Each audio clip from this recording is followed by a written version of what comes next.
About 7 years ago, lying in bed about 8:30 at night reading, typical old man reading, going to bed at 9, and I hear a jet go by outside. And it was really close. It wasn't, we have jets around here all the time, way up at 30,000 feet go by, or occasionally some a little lower, some of the military ones. But this was just full afterburner fighter jet kind of stuff. And so I jump up, run outside on the front patio. I look up and I see two jets, one close that goes over the house and over our neighborhood. I would say it's somewhere between 500 and 1,000 feet. Dang. And it's got afterburners on. And it's crossing a point about 4 or 5 miles from the house towards the Verona Casino from where we live. And I notice I'm watching it, and another jet that's coming from the southwest crossing, and they're crossing at the same point, which is just about, like I say, 3 or 4 or 5 miles from the house.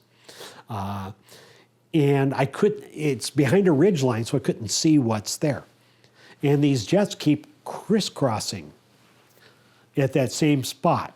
And they get up higher to go over the mountains and then come back down real low whenever they get close to it.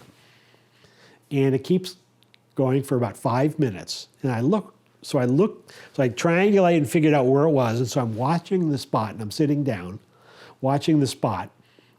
And all of a sudden, a light appears. It pulls up above the ridge line. And at the length of my arm, it's about a penny, which is pretty big. I know, it's not small. And it's a perfectly circular round light.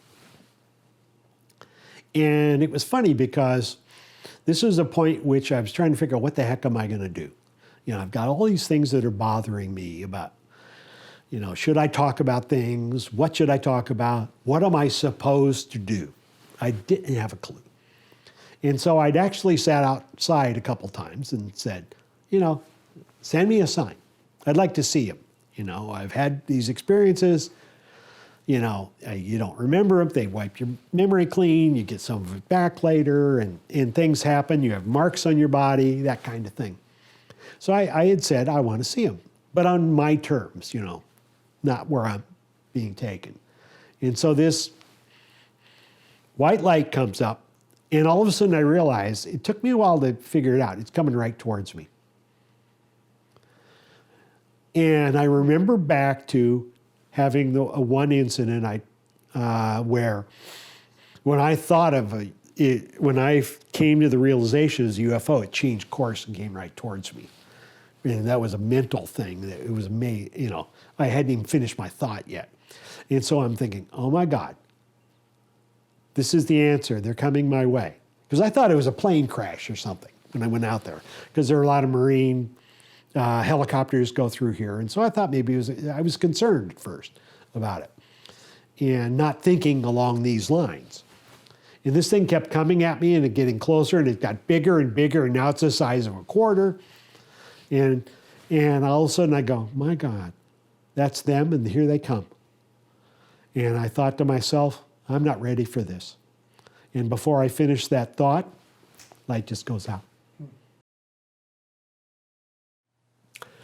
So I had a career in law and represented a lot of public officials, yet the nice thing about my job was that they were always on camera.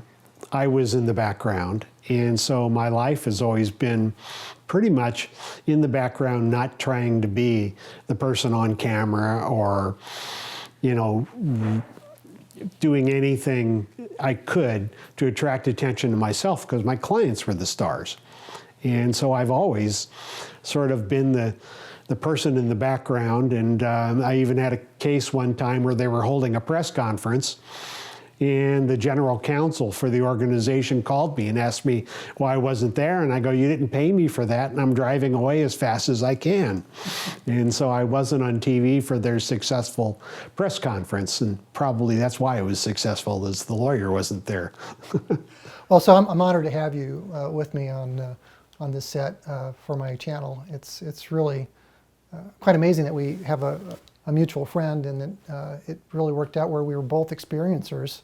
Yes. You know, and got to exchange some ideas and thoughts about our life experiences. So, if you could tell my audience and our viewers a little bit about yourself and what makes your perspective a little more unique than your typical lawyer. Well, I've practiced for 39 years. I've just retired, and I've represented mostly elected officials and done election law. And so that keeps my cases, or the matters I'm working on, in the public eye. And so I'm also an experiencer, and my clients did not know that. And so I've kept that pretty much in the shadows of my life for 55 years, at least. What I've been doing lately is I've been working on a book that's based on the Robertson Panel, which was a secret meeting of scientists in 1953, right between the Truman administration and the Eisenhower administration. And behind closed doors, they were tasked by Harry Truman to get to the bottom of the UFO issue. 1952 was quite a year for UFOs. According to one source, back then they had newspaper clipping services instead of the internet. And there were 16,000 articles approximately in the United States on UFOs in 1952. And the height of the sort of interest in UFOs that year was July, where in 2 consecutive weekends, there were multiple UFOs seen both on radar and visually, flying over restricted airspace of the Capitol, including the White House. And afterwards, the head of intelligence, General Samford for the Air Force, held the largest press conference post-World War that had ever been held to discuss it.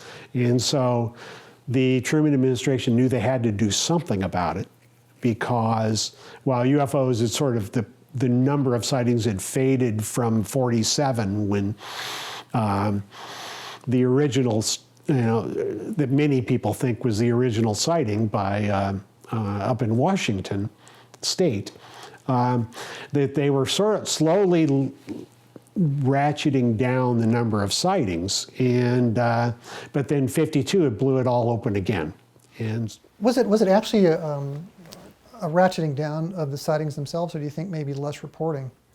I think it was a little less reporting, because Ed Ruppelt, who was the head of Blue Book at the time, Captain Ruppelt, said that in his book that while the sightings were dropping, the quality of the sightings was improving. And so in 47, everyone was looking out the window, and every bird and airplane that flew by became a flying saucer. And because most reports are not, they're of something of terrestrial origin, and there are very few that are actually fall into it. During the period from 47 to 51, they came up with maybe 20%, according to Blue Book records, they came up with 20% unknowns. In 1952, that clicked up to 28%, just for the first half of the year. And so there were a lot more sightings, and then they dropped off after that. But they tend to come in waves, they're called. That's the common parlance for it. And so the scientists, it's interesting, they had 5 scientists. This is the Robertson Panel. The Robertson Panel, that were paid $50 a day. And I think their whole budget was $5,000, which I guess in 1953 is a lot of money, but still you'd think they'd spend a little more on something like that. They met for 4 days, in Washington, D.C., And afterwards, they came to the conclusion that flying saucers weren't a threat to national security. They didn't say they didn't exist. They said they weren't a threat to national security. And that nothing that they had seen, even though they had 20 to 28% unknowns, that even with that, everything could be explained. And so government policy since that point has been the UFOs are either somebody being mistaken, somebody lying, or somebody being delusional. Those are the only three categories to this day that's official government policy. And so the Robertson Panel, with their three different categories of sightings, pretty much dovetailed with the Air Force's findings. And so that's not the reason in my opinion, as a lawyer, there's a problem with the Robertson Panel, because what they also did was they went beyond that and said that people who have these sightings and organizations that investigate these are a threat to the body politic, as they call it. And I do a lot of First Amendment law, have my whole career, and that is what is called a prior restraint. And if you're trying to stop someone from speaking before they get a chance to speak, the government doesn't get to decide what issues are subject for public debate or not. I mean, it would have been if Obama had put a gag order on everyone talking about him being born in Kenya, everyone would have a field day. That would be an unconstitutional violation. Whether it's true or not, people can still say it. And so why, in this case, does UFO investigation fall in the category that must be stopped? And they talked about a morbid psychology that drives people to panic. And so we have a panel of astronomers and physicists giving psychological interpretations that were the core of the Robertson Panel report, which after it was produced was circulated to the Federal Civil Defense Administration, to the Department of Defense, and to the White House. And I know that the State Department also received it. And it's obvious that the State Department would know about it because the director of the CIA under Eisenhower is Allen Dulles, and his brother was John Foster Dulles, the staunch anti-communist. And it was interesting because one of the things they said was that the Air Force and the CIA went through all the newspaper articles they could find out of Pravda and all the newspapers in Russia and could find no reference to UFOs. Yet they were worried that Russia would mask an invasion of the United States with phony UFO sightings that caused panic. And it was interesting because they came to this conclusion, and after they came to this conclusion, they sent a copy of the conclusion to the Federal Civil Defense Administration. Well, they're the ones that decide how to best prepare us for a sneak attack. Yet they weren't even told about this until after it was over with, and they weren't asked their opinion, they were just told it. So is fear of an attack from Russia and national security enough to justify that kind of a implementation of these recommendations? No, because whenever you're talking about, people think of UFOs as being, you know, an object or something, but it's also, when people talk about it, it's called speech. And we have a right to talk about things that are sort of in the public square of discussion. Now, the fact that UFOs might be a fringe subject actually means that the Supreme Court gives them more protection, because ideas in the fringe are entitled to better and stricter protections because they're the weakest ideas and they can't survive being attacked. And so the Supreme Court has been very consistent that it's not the quality of the idea, it's the fact that people have the right to have their ideas. Now, if they were saying that the military would have their phones overridden because so many people would be calling about fake UFOs that the civil defense people could not get in and call, there's something called having a separate phone line. You know, the general line is someplace else, and so to say that the first step is to get rid of people's speech rights, it's supposed to be the last step whenever you've exhausted everything else. When I go to court, that's what we do, is whenever we're doing any sort of restriction on speech, we have to explain to the judge that we have no other way to do it without restricting the speech. And I was just trying to think, you know, having been in the military myself, just playing devil's advocate, what's the rationale behind really trying to control, you know, that for psychological warfare purposes? I mean, they failed miserably at controlling it, obviously, and they were clearly concerned about it with some of these memos that you and I have discussed in the wake of those two books that were published in '53. Right. Right.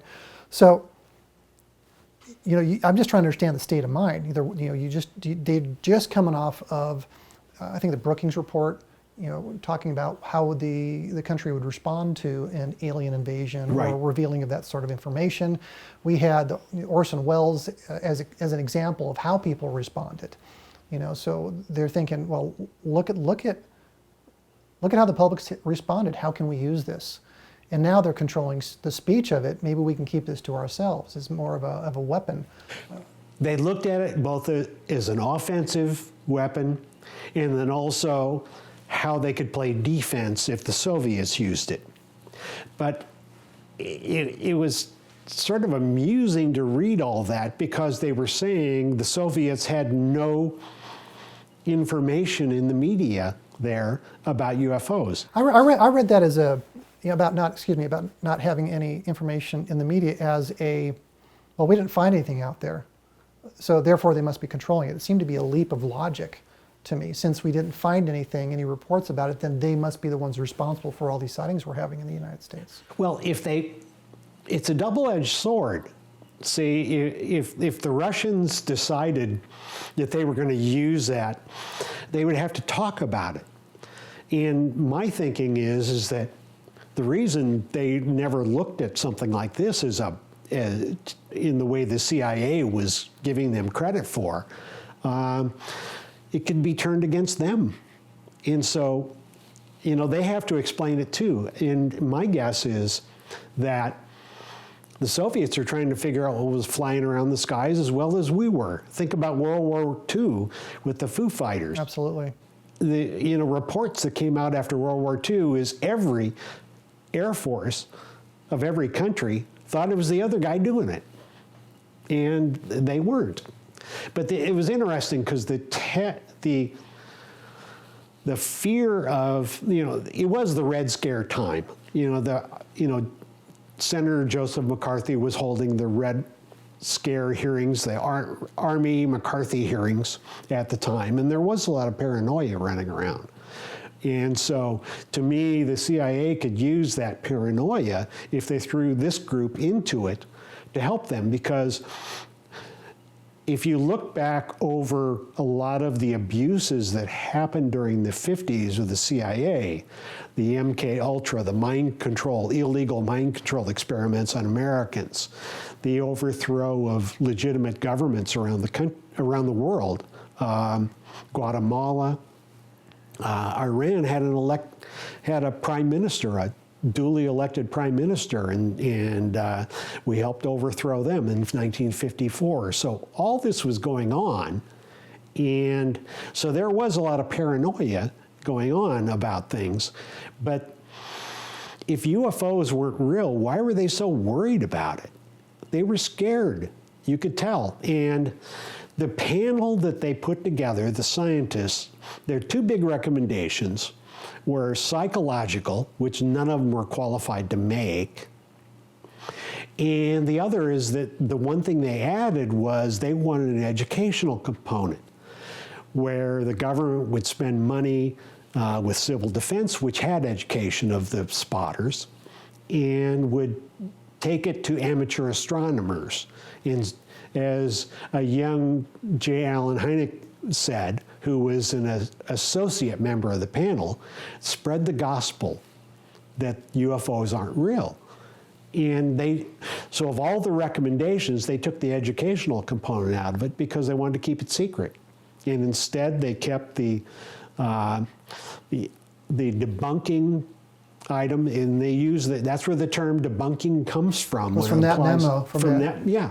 And so they talk about that they wanted to debunk people that believe in UFOs, and that the groups that have been formed, because this was right after 47. There were just a few groups starting, and they mentioned two of them. One was the Civilian Saucer Investigators of Los Angeles, and the other was the Aerial Phenomena Research Organization, which at the time was from Wisconsin.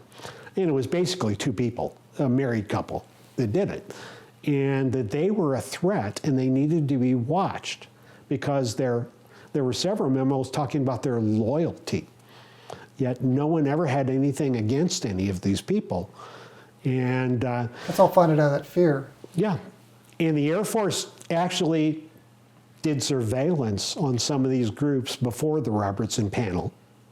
There are memos to that effect that they did, and afterwards there are memos where a CIA agent met with the scientist that was on the board of the Civilian Saucer Investigators, and he went off the board right after that. And he was a scientist that had come over from Germany in Operation Paperclip, which was Nazi scientists being moved to the US to help with the V-2 rocket, making our own V-2 rockets. Right, bringing us to the Apollo program. Exactly, Yes. exactly. And so they targeted him right away, and they didn't need to talk to the rest of the scientists that were working on it, because once he quit, why'd you quit? Well, the CIA met with me, and I don't want to lose my security clearance. So the rest of them are going to quit too, and the whole organization fell apart within a year.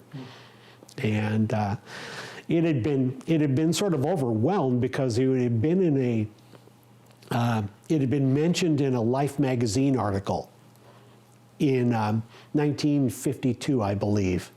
And that Life magazine, that particular edition, was more well known for, well, it talked about the fact that there may be extraterrestrials visiting us in 1953.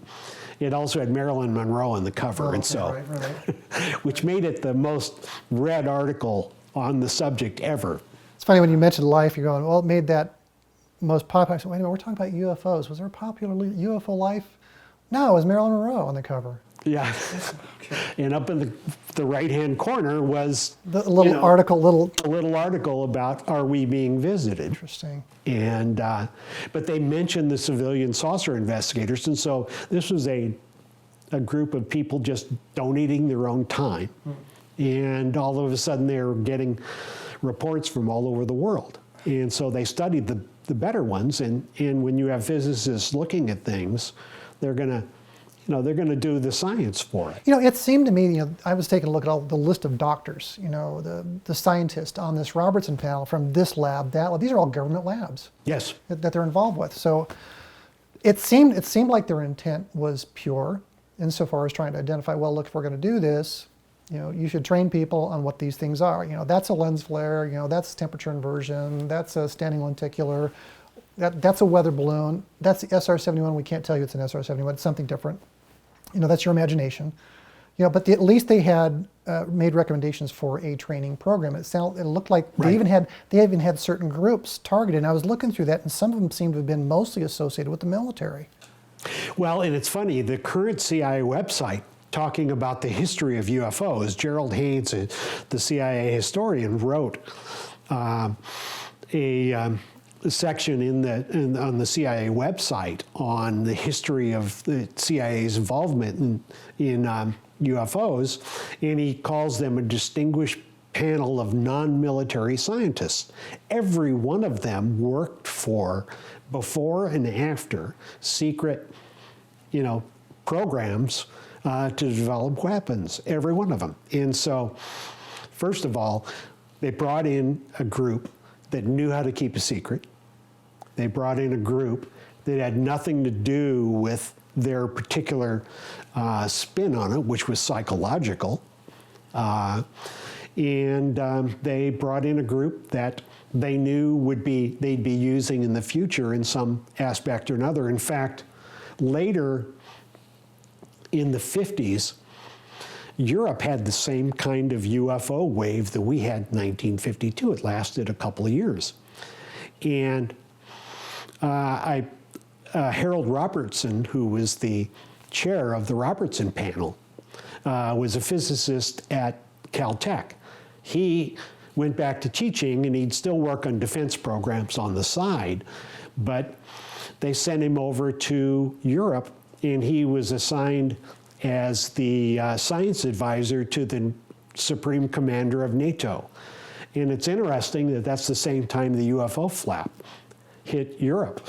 And so these flaps would sort of go around the world, and places like the US would still have sightings, but the percentage of them, in 52, I'm just throwing out a number, but sure. 60% of the sightings were in the US. While in 56, 57, 60% of the sightings were in Europe. And then it went to Africa, and it's moved around South America, Asia. And so it's like they've just sort of probing us in different places. But I think part of the CIA thing, they were scared to death. And so there is some justification to a fear about it. But the fear, we have constitutional rights. There are other ways they could have addressed the fear. Yeah. But at least we can understand. If we understand that era, we can take a step closer towards understanding that the actions that they took. But here we are, how many decades later? What has changed? Exactly. Well, we still have the same. The federal government still says you're either crazy, or you're mistaken, or you're a fraud. There are only 3 categories, and you're in one of those. Mm-hmm. And so it's really hard for people to come out and say they've seen one, they've interacted with one, whenever it's a career killer. Absolutely. Yeah. Which is why I'm talking to you after I'm retired. And so happy you are. So before we go there, there's the training, the suppression of our constitutional rights, freedom of speech. This is still going on. There's still suppression happening on this topic. Every time you see a story on the mainstream media, the news, and they have to talk about something related to UFO, it's with a wry smile and check this out. They are paying lip service to credibility of these things, while at the same time chuckling in the background. Well, that's the trouble, is that it isn't some massive conspiracy, in my opinion, where the federal government has a million strings attached to different people pulling all this. All they have to do, like in the case I mentioned of that one rocket scientist, they talk to one and get him off. They don't have to talk to the rest, because no one wants to lose their security clearance. Mm-hmm. No one wants to be out of a job. That's your livelihood. Yeah. And, even, in 1980, there was quite an extraordinary set of sightings in England, near Ipswich, at a base called Bentwaters. Well, two of the military police that were on site later on were having physical problems and needed their medical records. And so their private doctors ordered them from the VA, and they wouldn't give them to them. And it took John McCain, John Kyle, the 2 senators from Arizona, and I think John Cornyn, the senator from Texas, trying to intercede to help them, and they got no help. These are United States Army These are military United police. States, retired United States, honorably discharged military police. Were there maladies associated with their connection to Well, they Bentwaters? didn't know. See, that's what they didn't know. Their doctors were baffled by, I've talked to their lawyer, and their doctors were baffled by their condition. And so in talking to their lawyer, I said, were your clients ever in any classified programs? And he said, no, they were just regular, short, Air Force MPs. I'm not sure what they're called. You would know that. Yeah. And so the VA has the right to withhold military medical records if someone was in a classified program, because it might, I don't know why, but that's in the rules. That's statute. Well, they weren't, and they were still withholding them. Whoa, they weren't what They they were said. not in any program that Okay. gave the government the justification to withhold it. So the attorney, a very bright plaintiff's attorney from Mississippi, UCLA graduate, he was able to negotiate with the federal government to allow the doctors to look at the medical records, but they couldn't keep a copy of them. And then when they saw the records, they were able to do surgeries on one, John Burroughs, on one. There's a book on this written in 2014. Nick Pope is the primary author. And this, after the book was published, they were able to reach a settlement with the federal government. And so they were allowed to see their medical records. But to this day, their rights are being violated because it's against the law to withhold those medical records. We have enough problems with the VA, as we all know. Sure. But the fact they're withholding records, for people's health is just amazing. That's 2014. These are two guys who just happened to have been there during the time of that contact. Were they close connected to the contact here? Well, Peniston, there were Burroughs and Peniston, and one of them walked up and touched the craft. Okay. And so they were the closest people to it. Colonel Charles Halt, at the time, was the deputy base commander, and they were at a Christmas party, awards dinner, and since he was the deputy commander, the second time the UFOs came back, he went out to sea to put an end to this, and he recorded a tape of, he would always carry a little handheld recorder, and he recorded a tape of the sighting that they had whenever one of them literally touched the UFO and disappeared and showed up 45 minutes later. It was that kind of stuff. Mm-hmm. And so he was one of the I think they're called security police. Yes. Who had some of the medical challenges. Yes. Had to look at, and just as an aside to continue this, because I'm very curious about whether the records helped them. Was the doctor? You said they had some surgery, and that they were baffled. The doctors were baffled. Did those records actually help? They them? help. Okay. My understanding. Okay. I don't know his medical history, but my understanding is it did help. Yeah. And I remember listening at a seminar about this, and someone got up and said, "Why didn't you keep going against the federal government?" And you do what you can for your client, mm-hmm. and that's your job. And so it's not to make history on UFOs; it's to protect your client. And that's what Pat did. The Pat Francescona. I have trouble pronouncing his name. Yeah, that's what he did. Is he got that for them, and so it was easy for me to understand that. I represent public officials, or have, and your goal is to let them do what they can legally do. And you may not agree with it, personally, but you're not elected, as I always tell associates of my firm. I know that may be a dumb idea what they're doing, but that's what elections are all about, is which dumb ideas get implemented. A cynical way of looking at it. I guess you earned that. So yes, cynicism. That kind of reminds me. I feel like we're kind of taking down a bunny trail here. Did you want to finish this? There's another. No, that's fine. So I keep thinking in context of you. in sharing these experiences, you're a practicing attorney, you're having these experiences throughout your whole life. Can you tell us about the evolution of realizing that, wait a minute, there's a First Amendment violation going on here? And then you felt inspired to write a book, and you also have a message to deliver as well. Yeah, it's probably about 2011, I started being really fed up with my situation in life as far as, wait a minute, I've got this part of my life I can't talk about. And so I actually joined a support group for experiencers, the Close Encounters Resource Organization, CERO. Yvonne Smith's the head of it.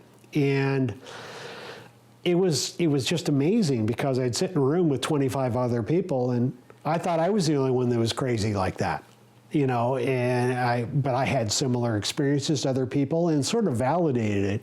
And I sort of attracted over the last, 7 years, the people I've ended up, spending time with are either the young, people in their 40s usually is when this sort of hits them and realize what's been going on mostly their whole life. But I've talked to people who were 23-year FBI agents, Homeland Security, professors at universities, lawyers, doctors. And these are all contactees. Yeah, and they're all contactees. And they don't talk about it. And so that's why I'm doing it now, is that, I want to talk about it. I have the First Amendment background and the public policy background to sort of bring that to bear on the subject. And it was during that time period, instead of just lights in the sky and what I've seen and what I've experienced and, different encounters I've had, I began to sort of merge my practice with that and started thinking about it from the civil rights aspect. And so there are civil liberties behind people. Carl Jung and Dr. John Mack, who's a medical professor at Harvard University before he passed away in 2004, both of them have said that there's two possibilities. One is that they're telling the truth, that there are UFOs, there are ET visiting this planet. And the other is that they have a mental disability that is so far unknown to science because people around the world are having the same visions, and that's what Carl Jung calls them, is visions of spacecraft. And people in Africa, people in Asia. And so nowadays, the internet, you could say, oh, they all heard about it from this. But in 1948, they didn't hear about it from this. 1961, they didn't hear about it.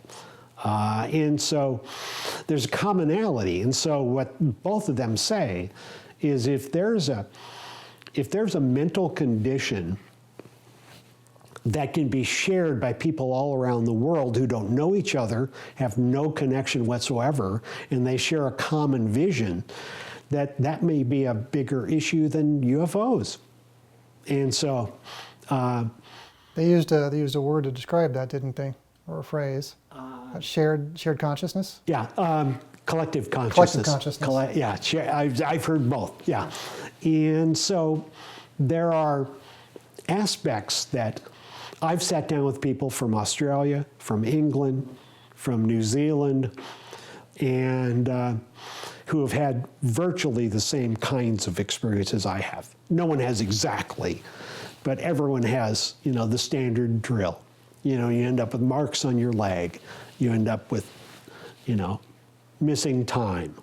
When I was city attorney of Fresno, and I remember there was a time when I was being visited a lot.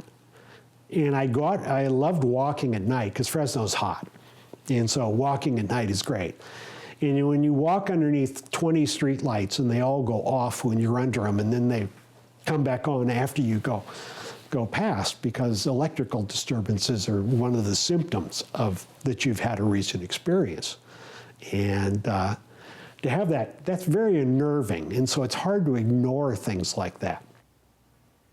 Early on when I was learning about contactees, that was one of the stories that I read about streetlights going off. I'm like, really? I'd like to see that, you know. And for me, you know, Search for Truth Reality on my channel, I'm always looking, is there a way we can test this? If it's happened before, it certainly can happen again. And I did meet somebody back in 2011, drove to Arizona to meet this person. I have a collection of pictures from this person. There's all kinds of crazy lights in the sky, this sort of thing. And although the person couldn't duplicate, you know, the light, you know, situation. So that may have been an element I was missing, is that there had to have been a contact around that time. Is that consistent with your experience? Yes, is that absolutely. Around the time that it happened, you would have to see that that's when the street lights were going out. I was having a lot of contact going on. And well, I had one instance that I've been regressed on a couple times, and I picked up a little bit from the regression, but it's all consciously remembered. And it's 3 o'clock in the morning or somewhere around then. I'm standing in my underwear on the walkway into my house, and it's maybe 40 degrees, 38. And I'm of course cold, and there's a wind blowing. And so there's light brighter than all these lights here combined shining on me from above. And it was like I was not aware, I was not conscious, and then all of a sudden I was fully conscious. And the first thing I said, I just blurted it out without, you know, talking to myself, and I said, "So that's what they look like." And do I look up at, you know, there's this massively bright light above me, brighter than the sun. Very close encounters. Very close, exactly. Yet the houses around, I was on the L of a street, you know, where the subdivision, the street came in, and then our house is right on the corner. So there were houses all around us, maybe 200-300 feet away. None of them had any reflected light. They were just dark. And so how do you channel light? We can't do that.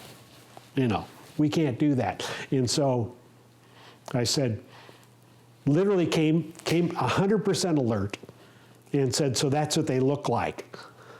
And then I got to thinking, I've got to remember all this. And so I don't look up. I just walk into the house. I look over on the side of the porch, and there's lawn furniture there. There's a couple chairs and a table that we usually out in the backyard by our swimming pool, but we're not swimming in October. And so they were out front. And so sure enough, I walk in the house, reach the door, and I feel the wind blowing on my legs with the hair blowing. It was cold. Feel the cold concrete on my bare feet. I walk up, reach for the door, hoping it's not locked. And it opens. I walk in. Our dogs don't react. We had a Dalmatian that would kill anyone.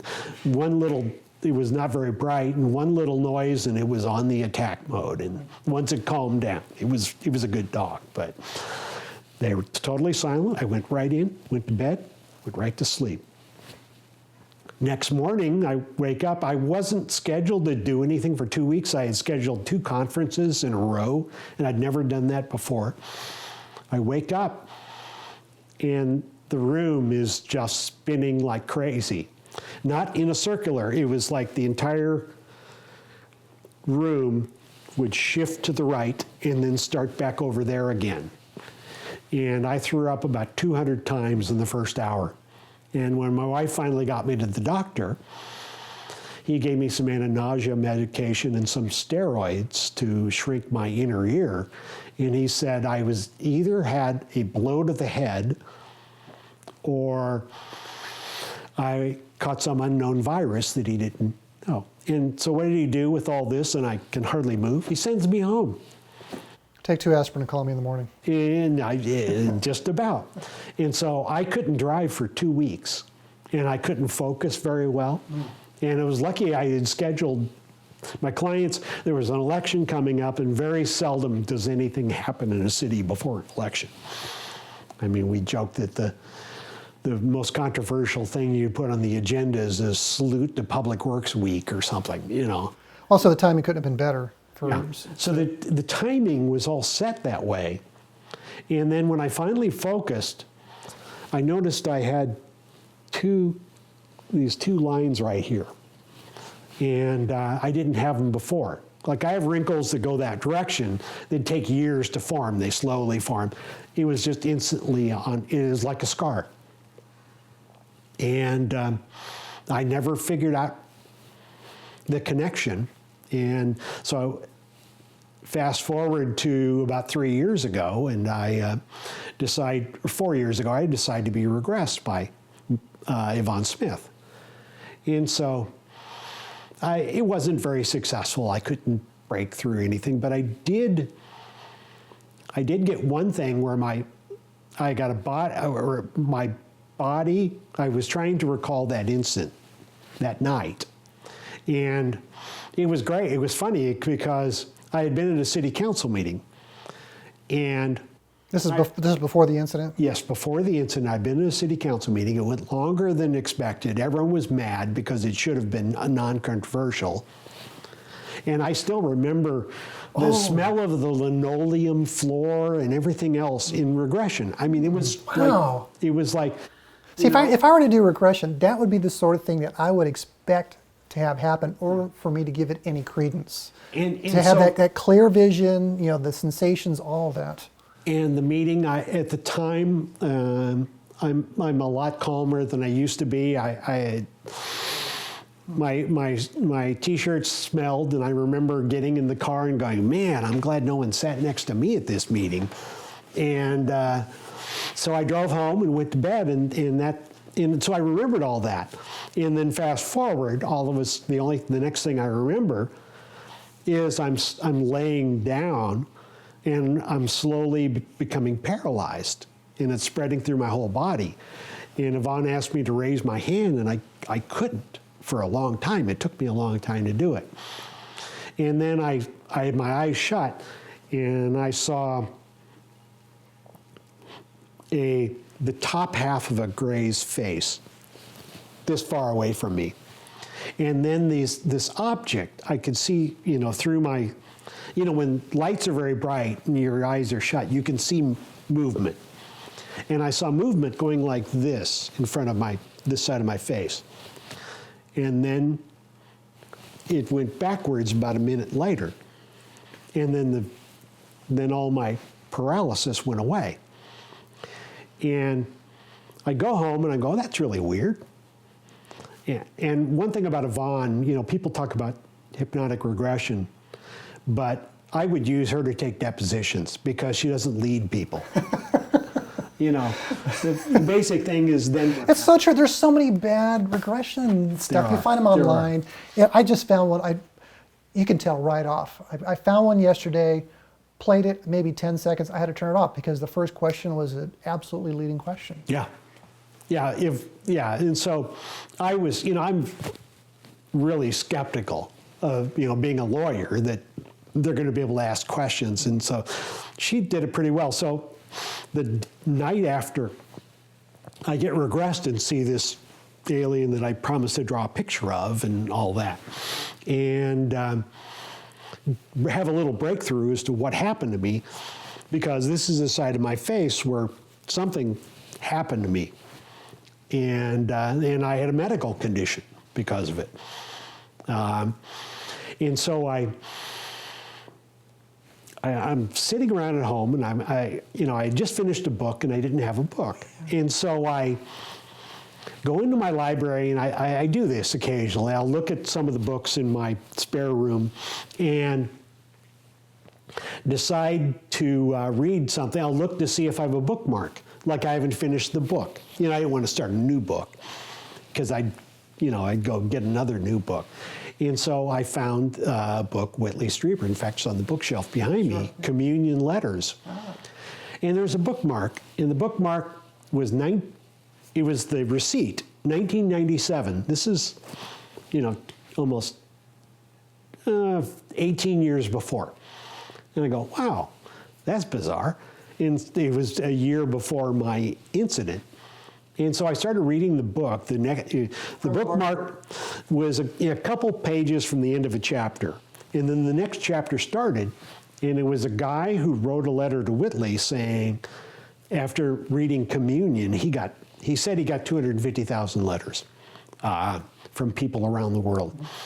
But so I start reading the next chapter, and it's about a guy who is abducted, taken on board a craft, and he's laid down on a table, put in paralysis, and then they take this boomerang object and start circling it around the top of his head, and his scalp opens up. He remembers this. They put something in it, and then they go back, and the scalp closes. And I'm thinking, wait a minute. I bought this book 18 years ago. I stopped reading before I got to that, according to my bookmark. I don't remember reading that, and it's identical to what I... Right after you had your regression Exactly. with Yvonne Smith. Yeah, and so, I found out a little more. It's not the only time I've had something weird like that, but, David Jacobs says that they don't take you once. They take you a couple hundred times over your whole life.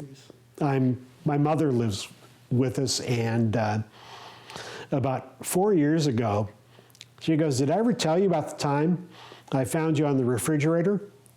I go, What are you talking about, Mom?" And so I had been very sick when I was young, and I had finally gotten out of I was probably 7-8 months old. And I was out of the hospital and home. And so I was behind. It might have been closer to 1 year, but I was behind on crawling. And so I could barely get around because I'd been sick. So I'm in the kitchen on the floor. My mother's cooking, according to her. And she had to go to the bathroom. And so I just couldn't get very far. In a very small house, I think our house was 800 square feet. And the bathroom was literally 3 feet away. And so she goes to the bathroom. My dad's sitting in the living room and reading the paper. She comes back into the kitchen, and I'm on top of the refrigerator.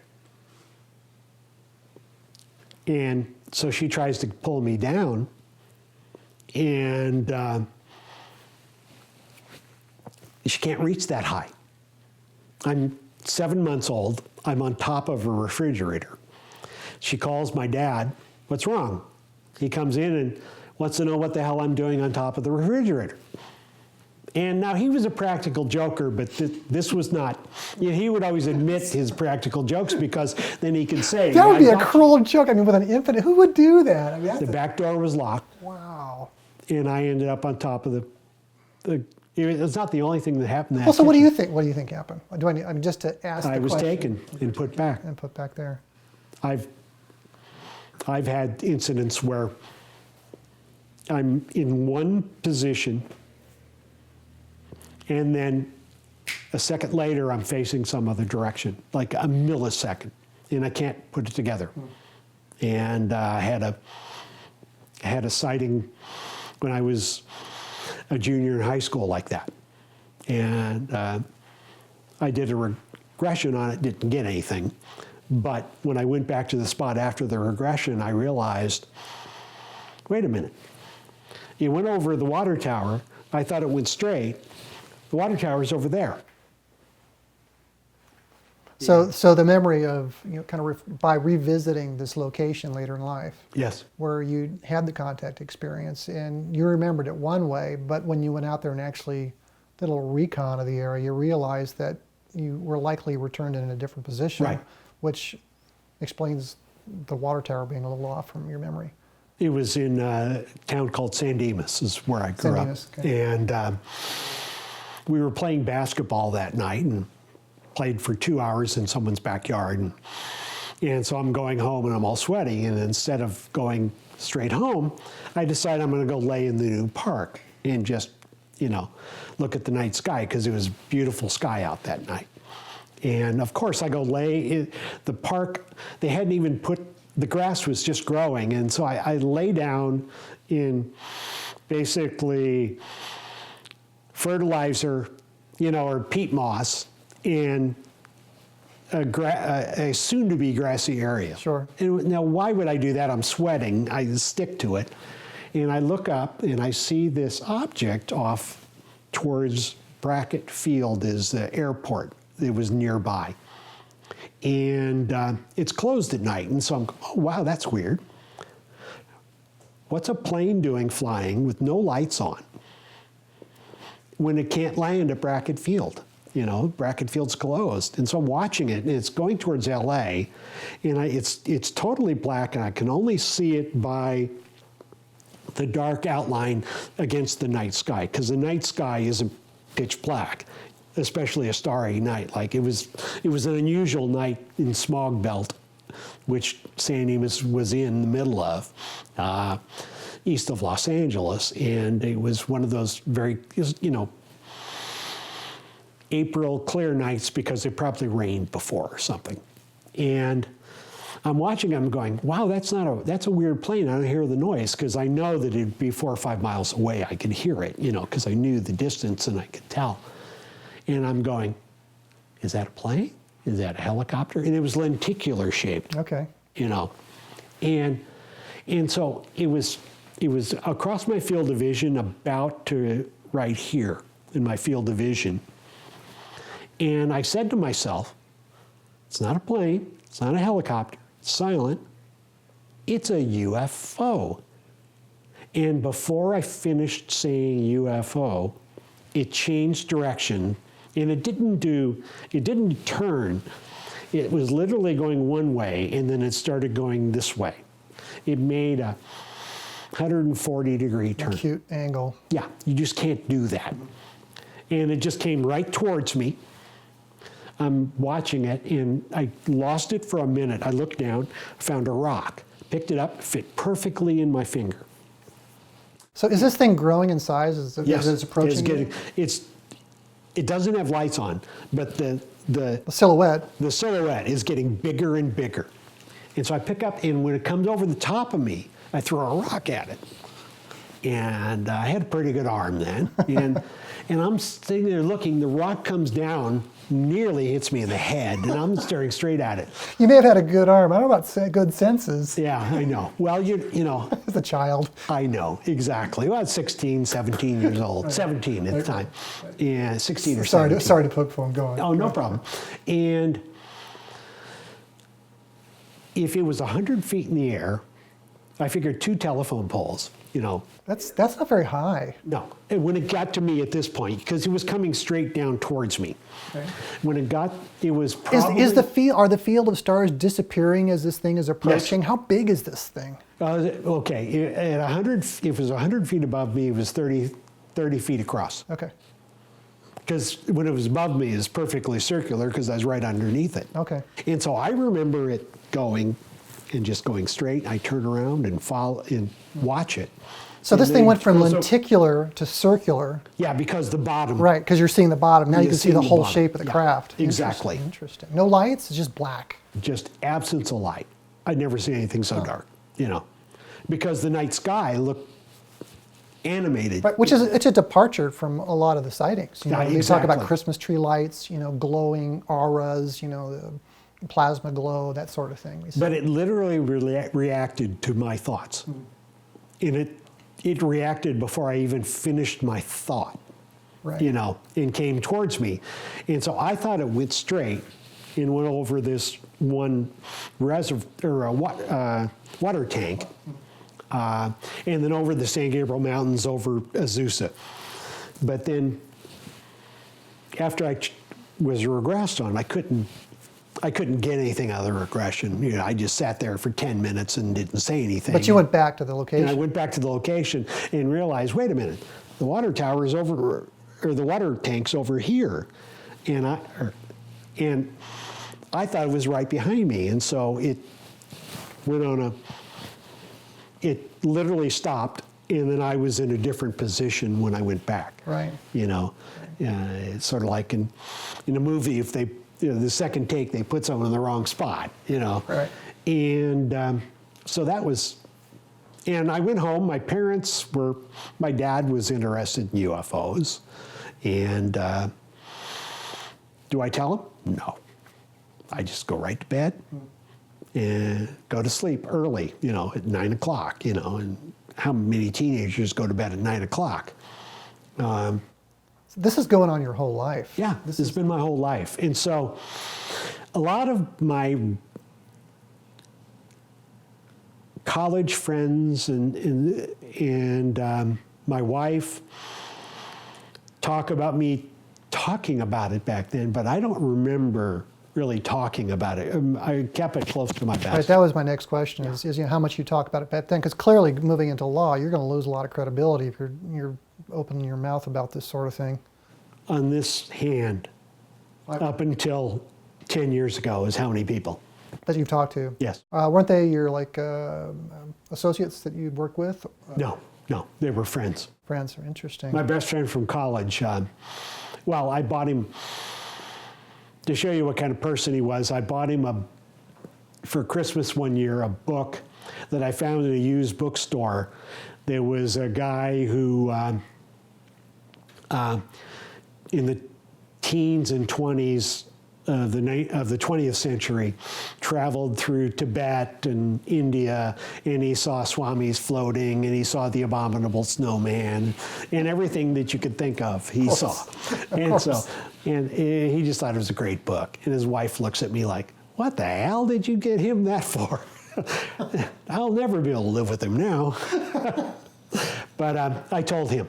Okay. And well, that's somebody. It must have been therapeutic to be able to tell somebody. No, it just made it worse. Oh, really? Because I can't talk about it. And so what if it's the ultimate thing. If all of a sudden your friendship falls apart, well, he's a flying saucer nut. You know, and so I always worried about that. I see. So the initial knee jerk, it feels good to talk about it, but then the ramifications of after the fact is most disconcerting. Exactly. Yeah, and so, you know, usually a couple drinks, you lower your guard, you're with friends. I've been very fortunate because I've been married to my wife for 43 years. She's known about it, hasn't talked to her siblings about it or any of her friends, and it's just something between us. And so she's always just thought it was something quirky about her husband.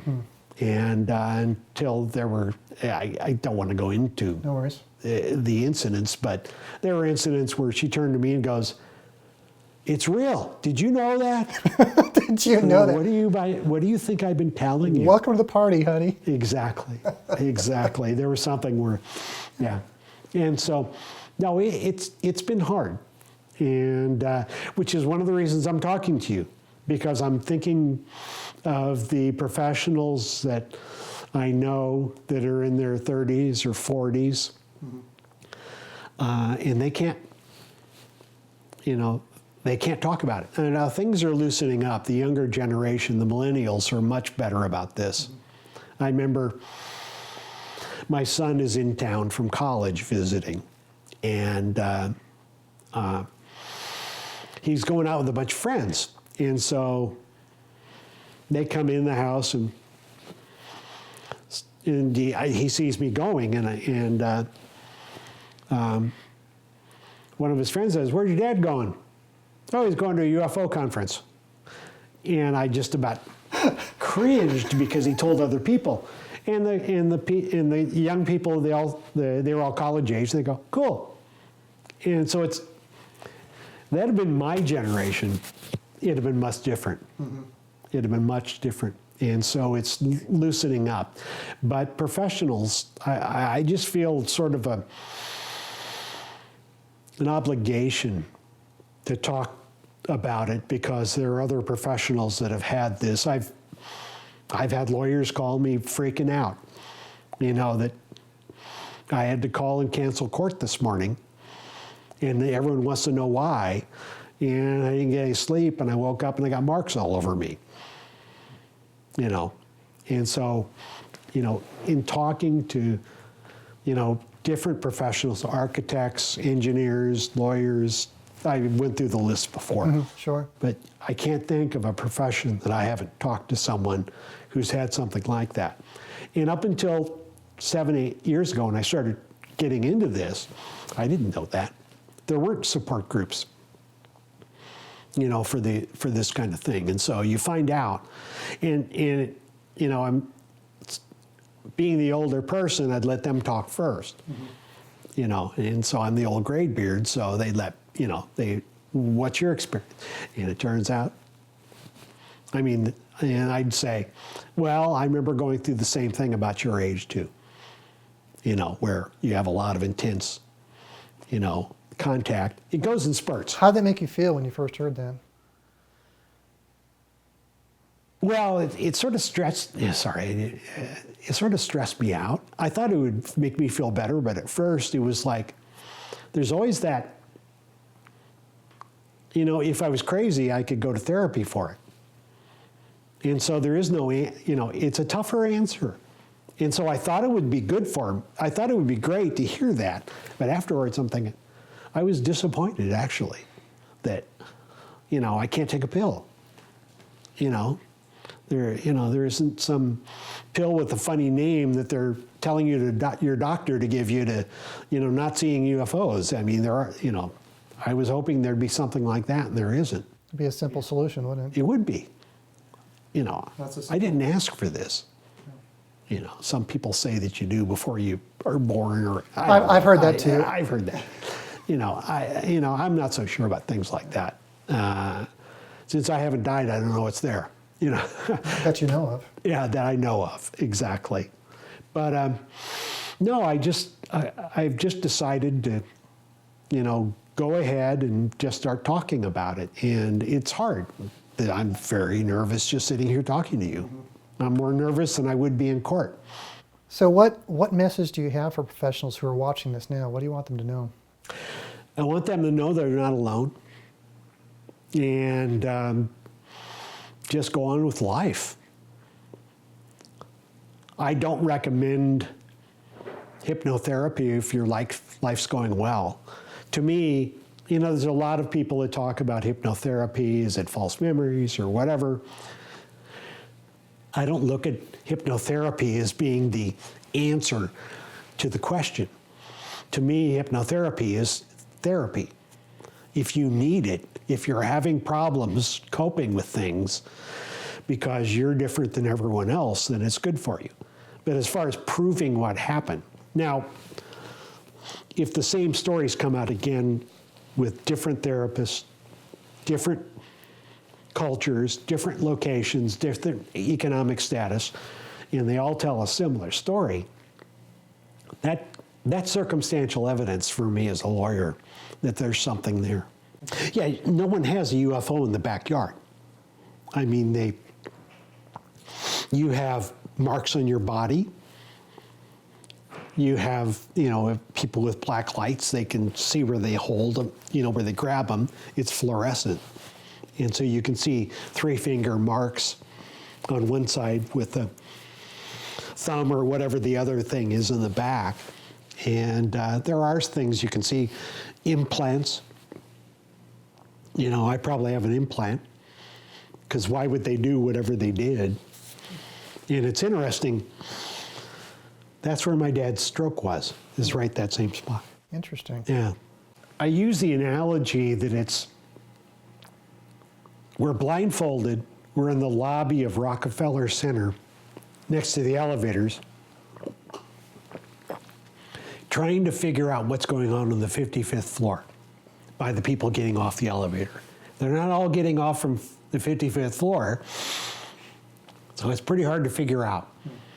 And, you know, we have, being part of the group, you can see some of the commonalities that people have. The CIRO organization? Yes. Yeah. And so the nice thing about that is it's not some person in a YouTube video. It's not some person, talking on ancient aliens. It's a real person in front of you, and you watch their inflections. I do investigations, or I did investigations. And so paying attention to people's body language, how they act, you know, because I have to come up with, you know, some crisis happens, I'm hired to investigate it, look through, interview witnesses. You got to sort the wheat from the chaff because they want a recommendation. They're not paying an outsider to say, who knows what happened here. Sure. They want the best answer you have. And So as an experienced investigator at CERO, talking to these other experiencers, your gears are spinning. Yes. Trying to assess what's happening. And what did you find? Well, that the vast majority of them had experiences that it's the emotion and the way they told it and the commonality with other people that make me believe that it's a larger phenomena than just a one-off where someone, you know, they're coming and you're the lab rat from the Earth and then they're going to go off to Alpha Centauri and grab another lab rat, you know. You know, it's that moose that's trying to figure out why they've got that tag in their ear and why they're so shaky. Well, for you, it's more than just observing commonalities of other experiencers. There's something that relates directly to your experiences as well. Yes. So you found commonality there for yourself, is that not right? Oh, absolutely. Absolutely.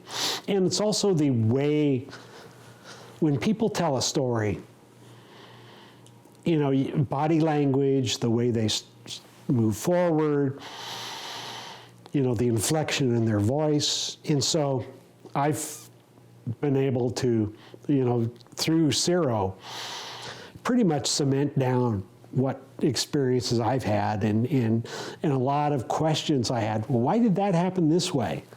You know, all of a sudden I have 5 identical marks on my leg, evenly spaced in a straight line, that disappear after 3 days. You know, where, you know, the point at which on my leg, this happened 2 months ago. The point at which it happened on my leg, I had been stuck by a pin one time, and I was worried about tetanus, and I got a tetanus shot. It took a month for that thing to go away. And these disappeared in 2 days. I took a picture of it and sent it to Yvonne. And of course, I put my thumb on it and moved it, and so it looks like it curves, right? Yeah, right, it does. Right. Yeah, right. But people have the same kind of things. And were they able to see more through either regression or conscious memory about how they received those marks on their bodies? Mostly it's conscious memories. Some people are really good at the regret. I'm terrible. Yvonne says it's because I'm used to giving orders. You know, I'm a lawyer, which, you know, I'm overplaying that slightly. I need to meet Yvonne. I like what you're telling about her. She sounds like a cool cat. Yeah, she is. Yeah. And when they do, when they come out with it, it's really emotional and it's draining because, you know, you're talking about they pulled your eye out of its socket, put something behind it and put it back in. You know, stuff like nobody wants to remember that. Yeah, it's pretty scary stuff. I'm sort of happy I don't remember stuff. Right. You know, I've had, you know, flashing memories of it. But it was interesting, Yvonne, when I had that, I was talking about the one where I had the regression, and I actually saw the face, you know, right? The half the face, yeah, half a face. And she asked me to draw a picture, and so I drew a picture of it. And since I couldn't see the bottom half of the picture, you know, of the person, of the entity, I just sort of rounded off the chin, you know, like ours. Right. And, you know, I showed it to Yvonne. She goes, "That what it looked like?" And I go, pretty much. Do you have any reaction to it? No, not really. And then, you know, I was at a conference, and they were showing, and this has happened to me several times, and I get the same reaction every time. They'll show pictures of aliens, and they'll, you know, from abominable snowman-looking Bigfoot types to, little blue men or whatever. And they were showing pictures of grays. And I'm just watching. And then all of a sudden, involuntary, and it happens to It's a me shock. every time. It's emotional shock. And the one that shocks me every time is a typical gray, large eyes, wrap around, but has that pointed, triangular sort of, chin. It Like comes to a Communion on point. Strieber's Whitley. A lot like that. Like that. A lot like that. But is it more pointed then? They're more pointed. And so when I went back and redrew the picture and put that on it freaked me out. Wow. And so that's involuntary. I mean, you can't just sit there. I'm playing with my phone and they're I'm trying to talk to clients who wonder where I am. They don't want to just, I'm off today. Where are you? I'm drawing pictures of aliens. Yeah, Leave me exactly. alone. Exactly. I'm going through. And then you look up and you see that, and I literally just, every time, I just blank. Well, you have Strieber's book too. Yeah. How can you look at that thing? No, because it's different color. Oh, it's different. Oh, the color is Yeah, the different. color's different. Oh. And it's not the same. It's not the same. Now, a lot of people saw that book and freaked. A lot of people. Yeah. That Yeah. book triggered more memories around the world. Yeah. And but mine is a little different.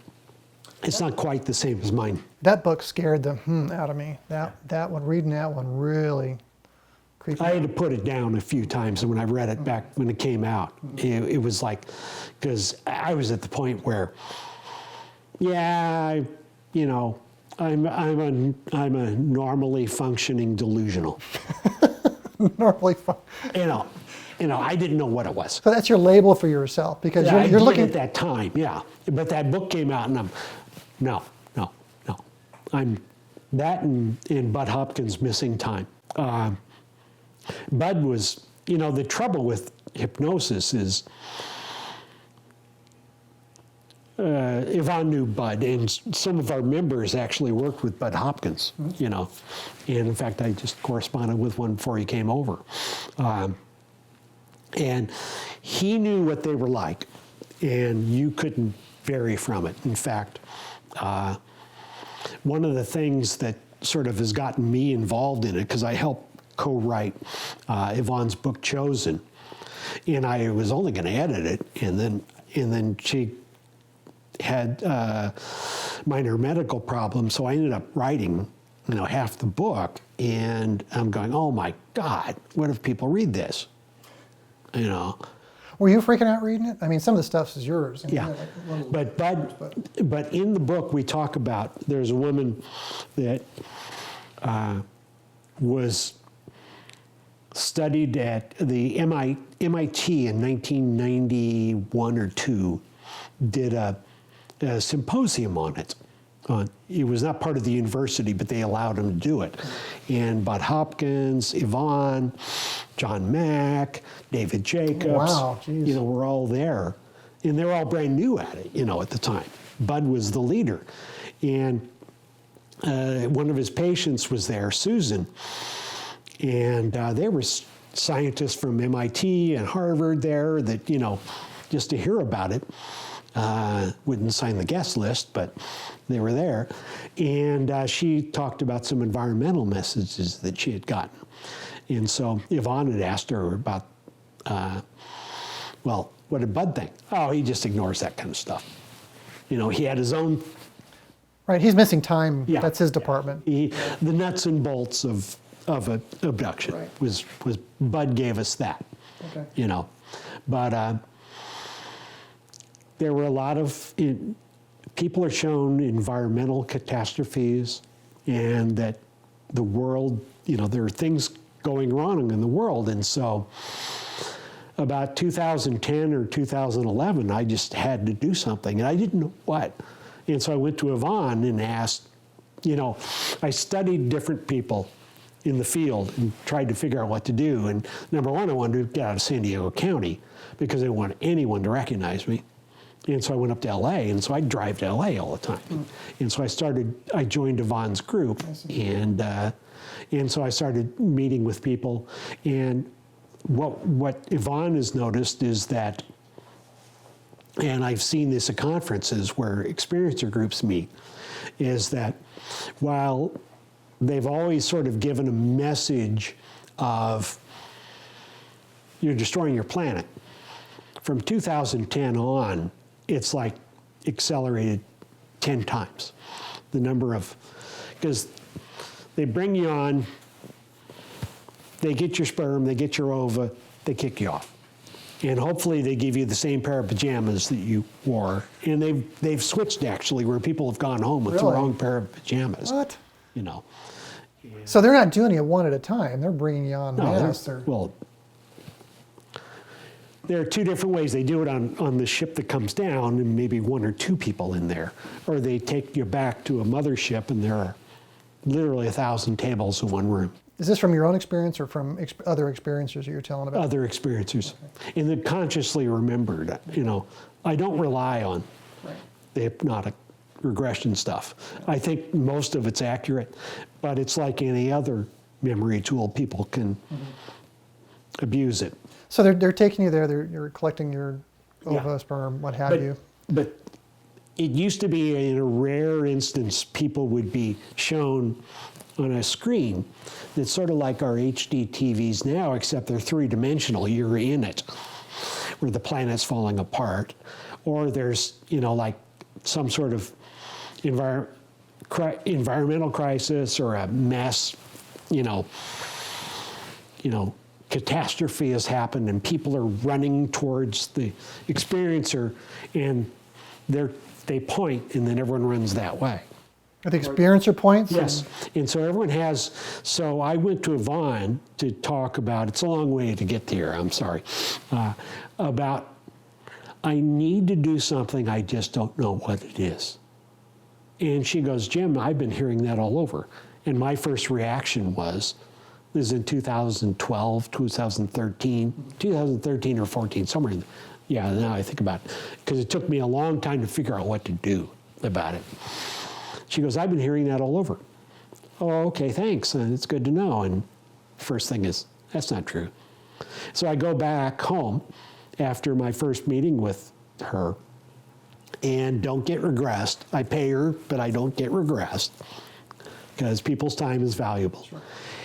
And I do an internet search, and I find an article in the LA Weekly magazine, which is like I guess it's a internet. So you don't believe what she's just told you? I didn't believe it. So I look up this article, and it was 6 months before I met her, and they asked her, what's new in the field? And she goes, well, I've been getting a lot of people coming to me saying that they have to do something, but they don't know what it is. And they don't think they're special. They just, they're supposed to do something, and they're just trying to figure out what it is. And so it was literally, I read the article, it was the same words, it was the same phrases I used when I talked to her. And so that sort of sent it, chilled down my spine. That's leaping out at the page going, okay, I guess I've got to believe Yvonne now. Exactly. And you're not alone in this experience. And yours is, there's more commonality with your experience insofar as the Earth ecological component. Right. So you feel more of I assume you feel more of a motivation to want to do something about it. And this is probably one step, one part of it. Sitting in front of the cameras? Well, the civil rights aspect, because they don't look at people like us,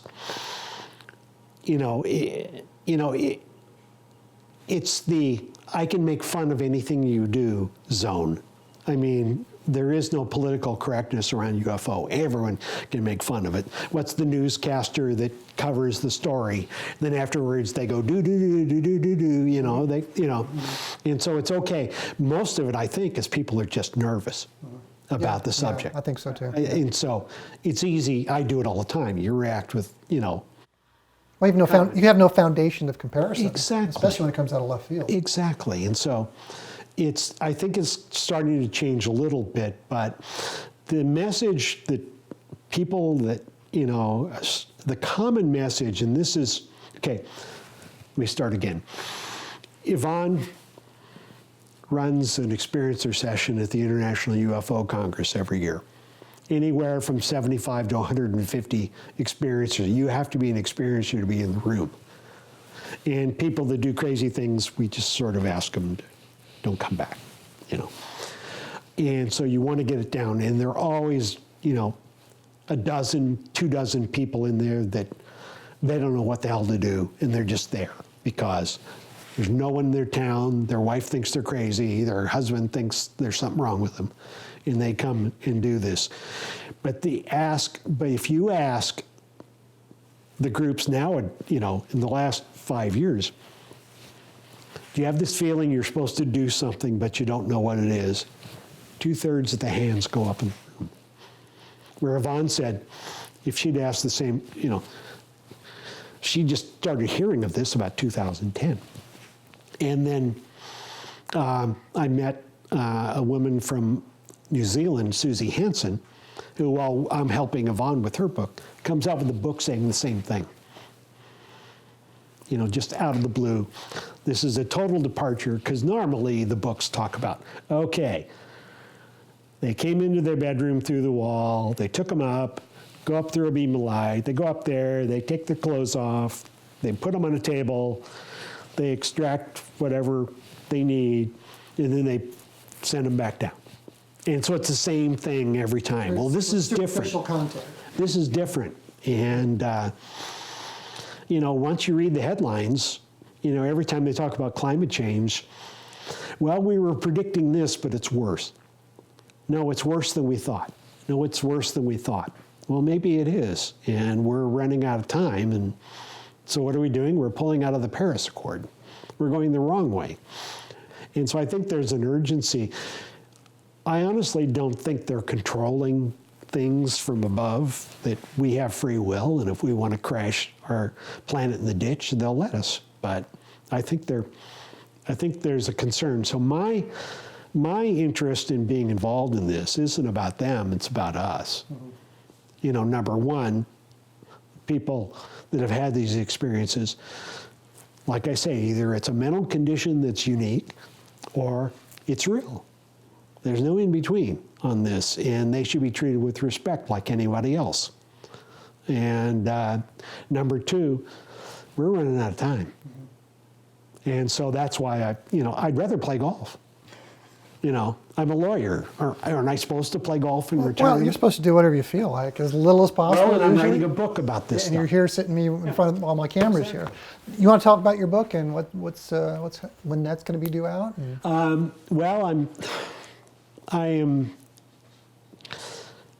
about ready to put together I've outlined the whole thing, but I'm about ready to put the second part together, which is the legal part. And that's easy for me. One advantage I have over other lawyers is I represent public officials. And so when I write a legal analysis, it's to lay people. And most of my opinions become public. And so you want the average person to understand it.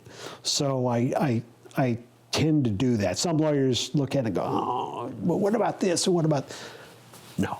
The subtlety, when you're trying to explain to someone who has no legal background, you reduce things to the lowest common denominator. So I shouldn't have any problem with that. I'm hoping to be finished with it by April. Great. So we can expect a tome that's readable. That's my goal. Consumable. Yeah, and so, no, it's not for other lawyers. It's not for other lawyers. The First Amendment is very complicated and very simple at the same time. People get to talk about what they want to talk about unless they're about ready to threaten imminent violence. That's pretty much the limit, or pornography, The Supreme Court said that a guy who was on the San Gabriel Water Authority or something like that, in the San Gabriel Valley or some water authority there, that he put in his campaign literature and that he won the Congressional Medal of Honor. Well, he wasn't even in the military. And so they passed a law, the Stolen Valor Act, and the Supreme Court declared it unconstitutional. People even have a right to lie. But if you don't have a right to talk about something like this that could be world-changing, and I'm doing it mostly, it's the younger people in the group. You know, us oldsters, you know, fine, you know, whatever you think of me, you know. But younger people, you know, one misstep in your career could just go sideways, and you don't want it to happen because of something like this. And so I want to make it a little less of a problem for people to talk about it in public. And A lot's going to have to change. Yep. Well, you got to start someplace. Indeed. Yeah. Got to start someplace. I mean, think about this. The CIA or the Air Force they stopped doing blackout because it looks horrible. Now they just white it out, you know. And why are UFO documents hidden for national security when the official policy of the United States is that they're not a national security threat? There's something that doesn't match there. And there have been several cases on FOIA requests where they go behind closed doors, where the government goes behind closed doors to the judge, and the judge comes out and switches sides, and all of a sudden government, not turning it over. Now, I've done those kinds of hearings because I used to represent police officers, and people would ask for their personnel records. And if it's relevant to the case, they could have them. But the judge would go what is called an in-camera hearing. And once I got behind closed doors, you know, and you show them what was there, sometimes the judge would say, yeah, we're going to release it. Sometimes they say, oh, no, it's not relevant to the case. So when you get behind closed doors with a judge, they take it very seriously. You know, you very seldom have a problem judge on these kinds of things. And I just finished reading a constitutional law scholarly set of books, and it was talking about the dilemma in national security matters that the courts have, because they go behind closed doors. And the national security, they say, oh, if this gets released, it's going to be the end of the world. You know, if the Pentagon papers are printed, oh my God, Vietnam, it's all going to fall apart. And so when they go behind closed doors, the judge says, release it, and he's wrong, it's a big problem. But if he goes behind closed doors and says, let's keep it secret, the plaintiff will never find out. So, you know, it's an institutional thing. And so what I'm hoping to do in the book is, I'm hoping it's just not UFO people reading, because it's not about UFOs. I don't, you know, the premise of my book is I don't care if they're real or not. I don't, you know, just like people got to talk about Obama's birth certificate, you know. Now they had to come up with a scenario that everyone went back in a time machine to Honolulu and put his birth, you know, I mean, it took some pretty wacky stuff to get there. This is all about civil liberties. I mean, this is your wheelhouse. Exactly. And so you know, I certainly, you know, at first whenever I started getting this feeling back in 2010, 11, 12, 13, I've got to do something. What am I going to write? The 58th UFO book that no one's going to believe, you know, or write about something that matters. And so, you know, once I started attending CERO meetings, I realized I better start going this route and write about. So my book's about what I'm putting out with a tentative title of Threat to the Body Politic, because that's what UFO people are. That's great. And what they also say that it would lead to not following duly constituted authority. Well, wait, that duly constituted authority is based on, you know, the democratic system. And if you take ideas out, no matter how wacky or that some people may think, the fact that you're suppressing those ideas it's not what the founders thought about. because they knew that there were things that were going to come up in the future that they had no idea about. Yet the system was designed to let policy debate go on free and unfettered. And so right now it's a rigged game. It's only what the government allows. And I remember several crises with the CIA back in the 70s, and these former agents would get on, the PBS NewsHour and talk about, well, we can't go down this route because morale will fall at the CIA, and there are lots of things you can do to keep, something out of the news, but, someone's got to take a first step on this, and so, I'm a government lawyer, I do First Amendment issues, have all my life, in my professional practice. And so I'm about as well placed to do this as anybody. So if I don't do it, who is? Okay, so we've come back from our break and feeling so much better now that I've had a good meal. You're an awesome barbecue person. I won't tell you guys what we had, but it was delicious. On par with some of the best meal I've had in a long time. So again, thank you for that. You're welcome.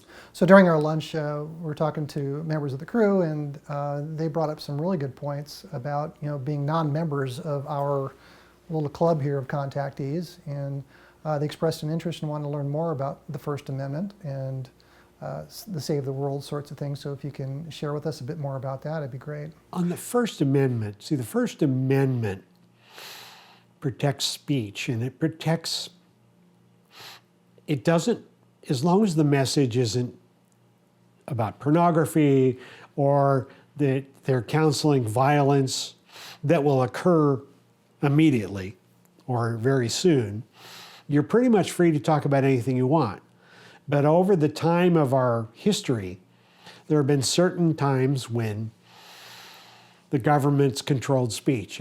During World War I, you couldn't, the Alien and Sedition Acts caused problems for German Americans.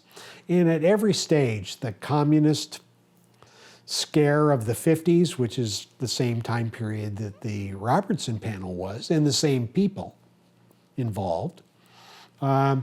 So there are always restrictions, and so our First Amendment rights sort of are like an accordion. They expand out or go in, and then after, when they're taken in, the next generation goes, how stupid they were. Well, we're in the middle of a slow motion one on UFO issues. If people try to talk about them, for one thing, I can't think of another topic that paid government officials for the federal government ridicule. I can't think of another subject that happens. And you set a tone. One of the reasons I picked the Robertson Panel to look at, even though it was done in secret, before the Robertson Panel, you could read newspaper articles about UFO sightings from commercial airline pilots. One of the biggest ones was an Eastern Airlines flight going over Alabama. And after they got off the plane, the pilots talked about it openly and explained what they saw. Nowadays, if you do that, you get fired. And in fact, in 1986, there was a gigantic UFO sighting off of Alaska, and the pilot, Teraguchi, talked about it, and he was fired. He was given a desk job and lost. Here he was flying 747s and went to a desk. And so it happens on a regular basis, and since it's ingrained in the culture now, the government doesn't have to do that much to keep it going. Anytime you see a UFO covered on the news, you'll have Snickers ahead. They'll play the Fox Mulder theme. So people aren't given serious, if you're going to have it on, be serious about it. And there have been, lately the New York Times had some articles about a plane sighting, gun camera sighting off of San Diego. Believe it was in 2014. And because it was the New York Times, the lead reporter, Helene Cooper, is a very well-respected Pentagon correspondent. They didn't get the same kind of treatment that somebody else will have about the same subject. I know people that have lost custody of their children. You talk about your experiences with your spouse. You think it's safe. You get divorced, and the first thing they throw up if they want custody is, you know, my ex hangs out with little green men. Just ask her. And so I know people that have lost custody for this. And so many ways, little things that most people don't notice are affected by it. And so it's basically censorship that's been done very subtly and very effectively. And from the documents, in fact, we talked about that earlier, some of the documents. The first thing they did after the Robertson Panel is rush to the group that the panel said should be watched and took their lead investigator and made sure that he didn't belong to the group anymore because he didn't want to lose his security clearance to work on defense projects. And so many people have so many things tied to the government that they're afraid of losing. Former military people afraid of losing their pension and waiting till they die to talk about it when their memories are fading as opposed to fresh. And so there's several ways that it happens. One is in that sort of preemptive prior restraint, it's called in the law, where you're prevented from talking about something ahead of time because you know it's going to give you adverse consequences. So you moderate your speech and you stay away from that subject matter. And now under the First Amendment, we're supposed to be able to talk about anything. Yet people self-regulate because of this. Now, there have been some examples. One of the ways that prior restraint is, and most UFO people that look at the Robertson Panel don't look at it from this perspective. They look at it from, oh, they said there aren't UFOs, and they're wrong, and they didn't look at the evidence, they didn't interview witnesses, they only talked to CIA and Air Force people and came up with the conclusion that the CIA and Air Force people came in with. But one of the most compelling pieces of evidence they had was a film recorded by a minor league baseball executive from Great Falls, Montana. He took a picture of a UFO that flew around the baseball stadium. He ran and got his camera, 16 millimeter, and took pictures of it. And then the Air Force asked for a copy of it, and he, being a loyal American, let him have the only copy. So that was the one used by the Robertson Panel. The question about the one they used at the Robertson Panel that they said was actually a military jet, because a military jet flew by chasing one later, is that the guy who took the picture, the ballpark executive, Mr. Mariana, said that what they did is when he got it back, they edited out the first 2 minutes of the film where he could see the UFOs up close. And the only thing he was left with was lights in the sky at a distance and a jet that went after him. And so he was upset about that. And I could give you 5, 6 examples where the Air Force shows up at people's door, asks for a copy. Now, back in the 50s, people just assumed the military was on our side. And for the most part, they are. But they would hand over the photos and they would either be destroyed, never returned, or if they were motion pictures, they would be edited when they got it back. And so now taking out part of a picture, what that does is if that person has a story to tell, you've just cut out the best part of the story. Now, nowadays, they don't do that anymore, but that I'm aware of. But you have to remember, with the internet, photoshopping, there's no photograph that people are going to say that's the smoking gun. And so the era when they couldn't work on the pictures they couldn't manipulate them, was the time that those pictures were very important. In the 60s, there was a gentleman that worked for Orange County, California Public Works, and he was out inspecting roads, and he took a couple of pictures of a UFO that was close up to him, and showed that around to people, and eventually it got to the press, and they saw it, and the Air Force came and borrowed it. They didn't give it back to him for 20 years. He was dying of cancer, and just before he died, he received the picture in the mail, the original. Now, he had copies, but people can always say the copy has been, photoshopped, or is a picture of a, hubcap or something like that. And so it's, there's some subtle ways they can do it. Recently, there have been researchers that, thanks to the internet, they can look things up. One example is a gentleman named John Greenwald, who runs a website called The Black Vault, and he specializes not just in UFO issues, but in lots of government documents.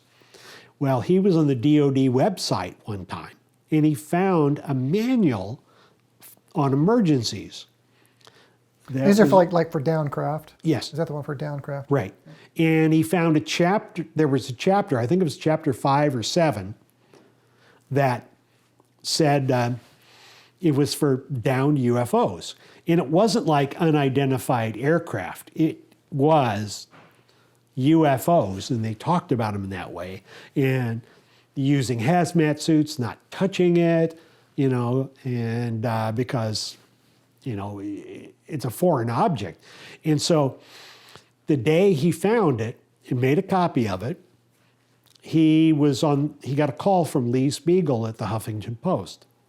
And Mr. Spiegel asked him what's new, and he told him about this. And it was near the end of the day, so they ended their conversation and said, they'll check this out tomorrow. Well, by the time Lee Spiegel checked it out in the morning, you could find that manual, but there was a hole. There wasn't a chapter 5 or a chapter 7, whatever that chapter was. It was missing. And the Air Force said, there is no chapter. And then eventually they re-put the manual out, and it had something to do with firefighting techniques. And so, number one, it prevented them from talking about something that is pretty much a smoking gun. When you've got a UFO, and so I've seen copies of it, that Mr. Greenwald has put out, but from the military perspective, it's just a hoax. And so he found something, and how did they find out? How did they know that to be able to take it down the next day? There's only one way, is surveillance.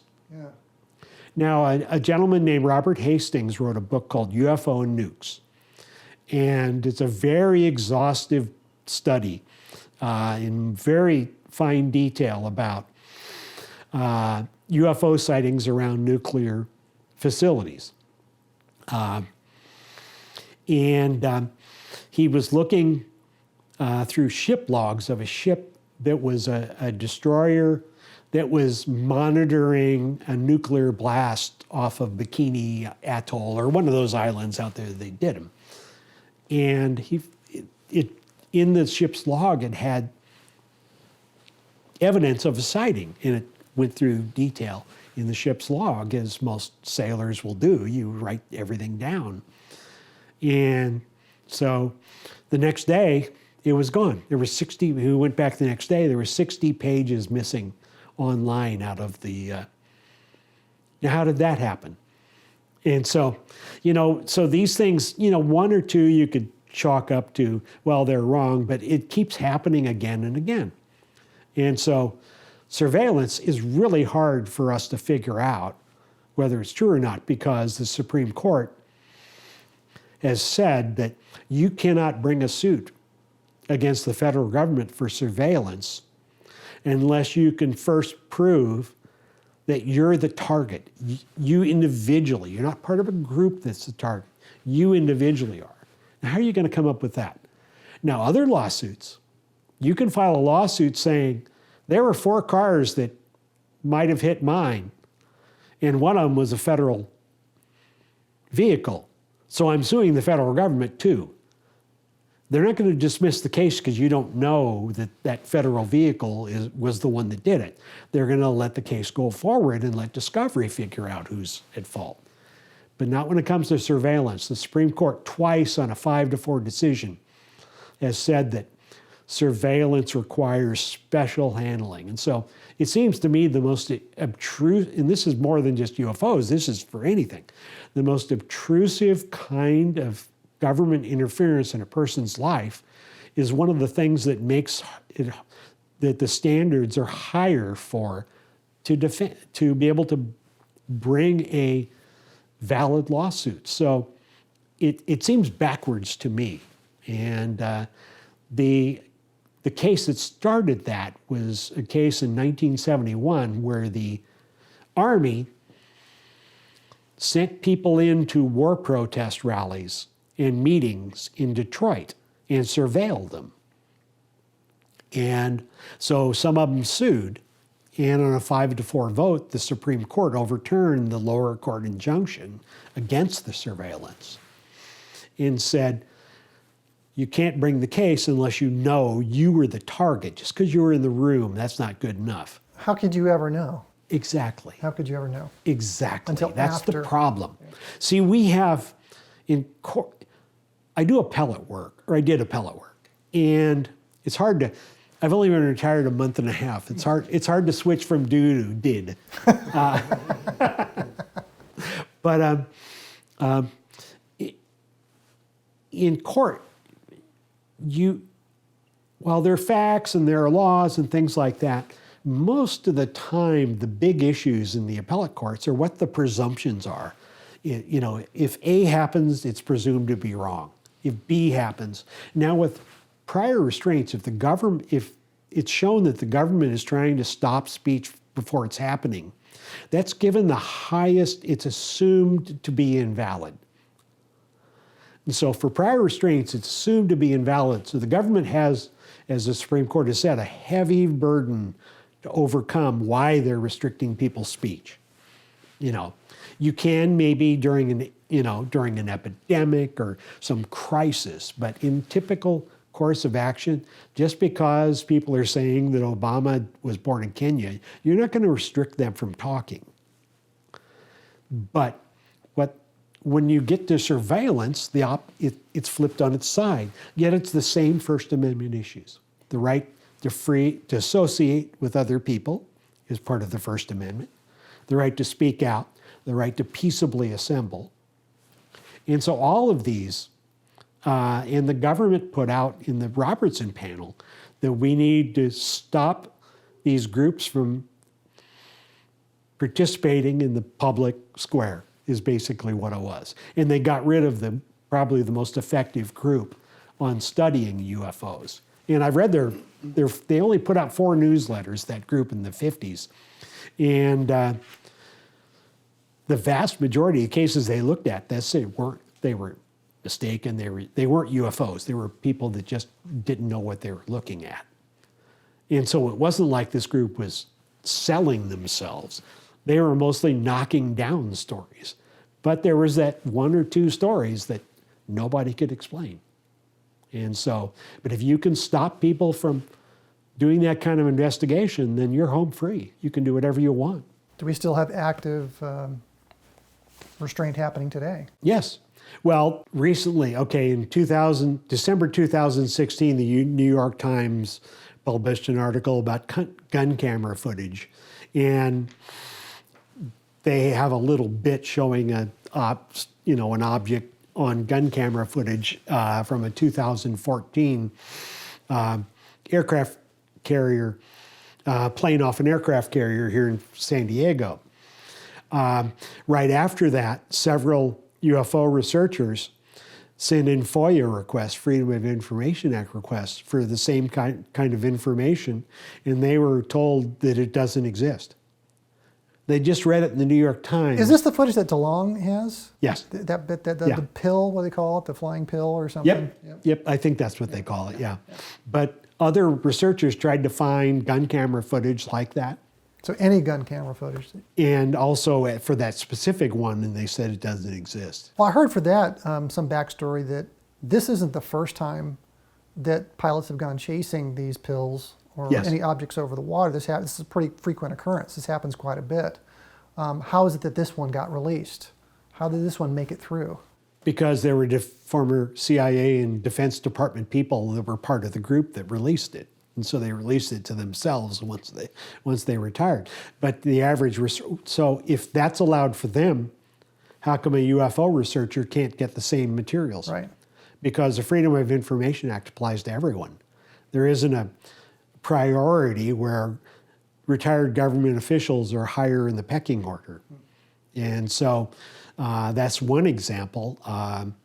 There have been other examples of materials that have been taken.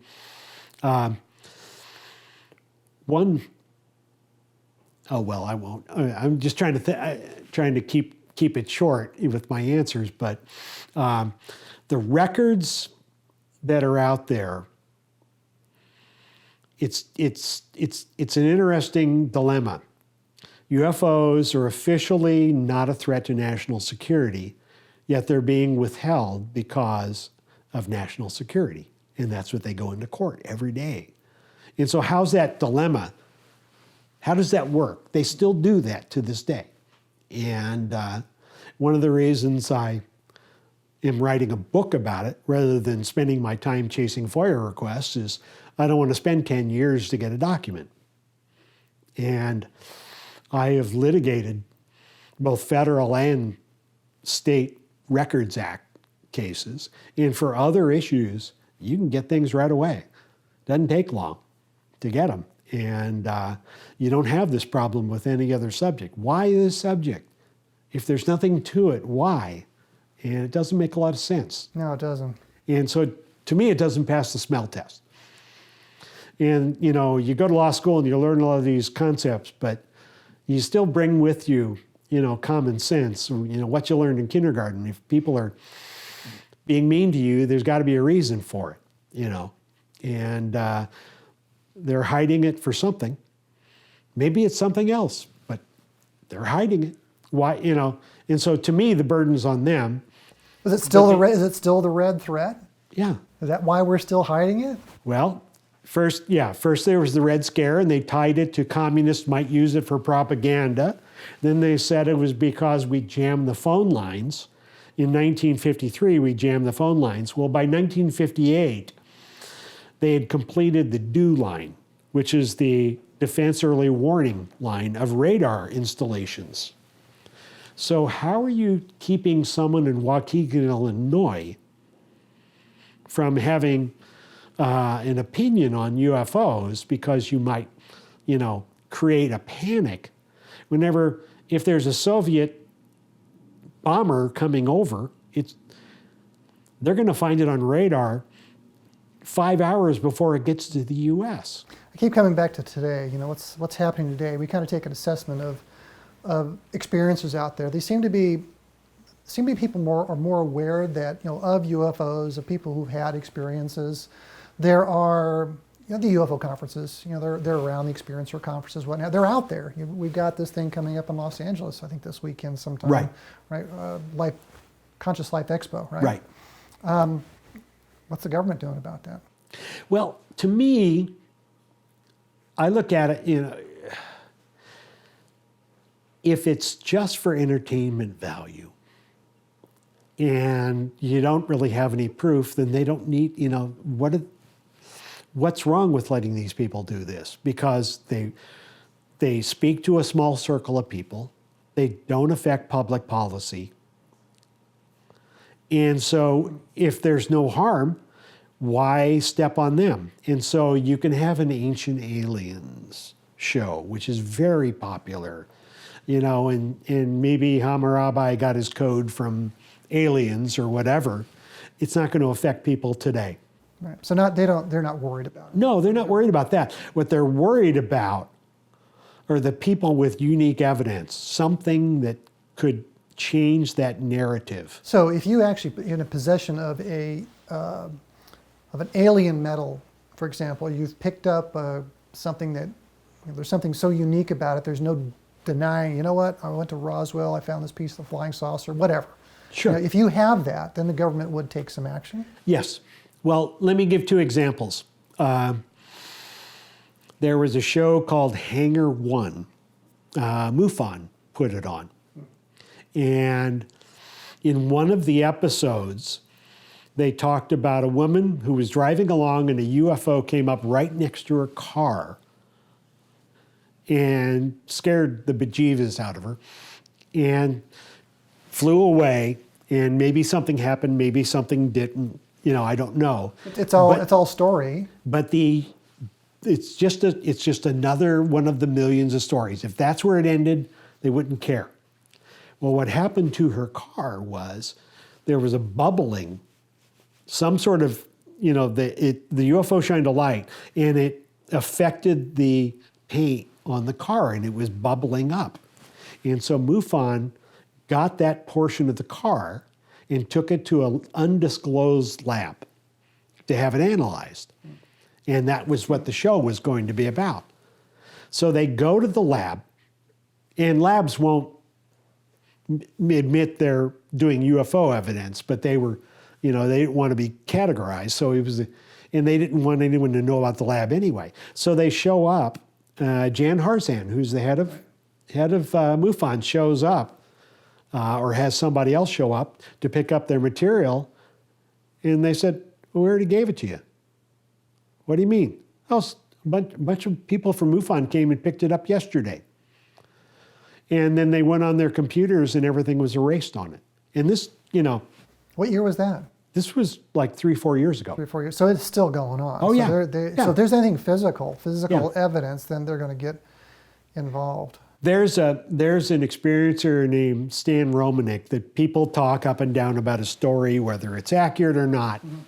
But he has a video, and it's on YouTube, where he had a UFO experience, and the UFO came right to his bedroom and shined a ray in there, and it buckled some of the siding on his house, and he was renting the house.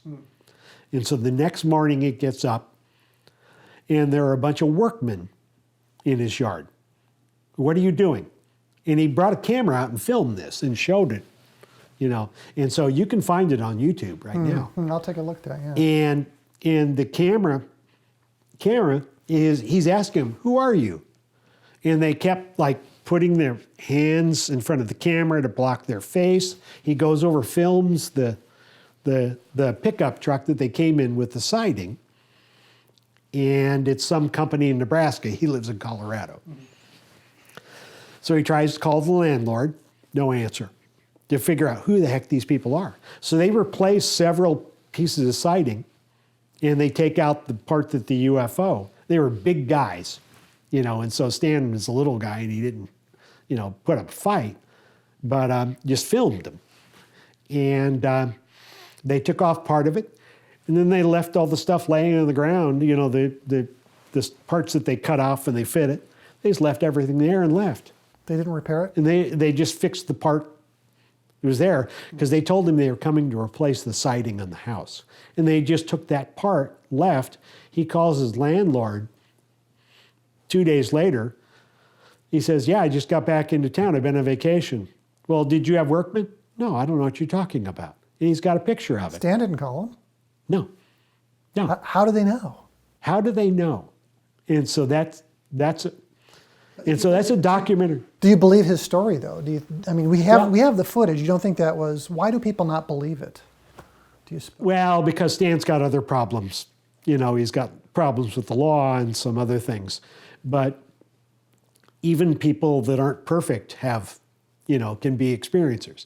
They don't choose. Sure. There isn't an aptitude test where only lawyers get picked. It's, our group is, people from all walks of life, races, colors, creeds, and it's amazing how little things like that, because Stan at the time when this was done was a big deal. He was on Larry King. He was an important guy, and if he had physical evidence, like if there was some sort of radiation that caused that, that can't be generated by equipment we have, that might be something. And so those are the kind of people. People that just take a picture of lights in the sky or show up at Conscious Life Expo or Contact in the Desert.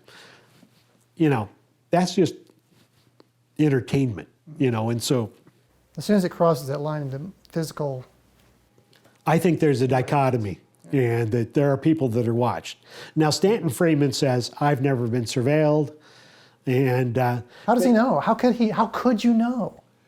oh, I will give you that also. Okay. But all Stan talks about is what's in the Blue Book files and just reads it another way. Right. So yeah, And so he doesn't produce an alien or No. or wreckage, you know. And he's a smart guy, but I can appreciate the state of mind that he has. Yeah. Oh, well, I'm just looking at all this old stuff.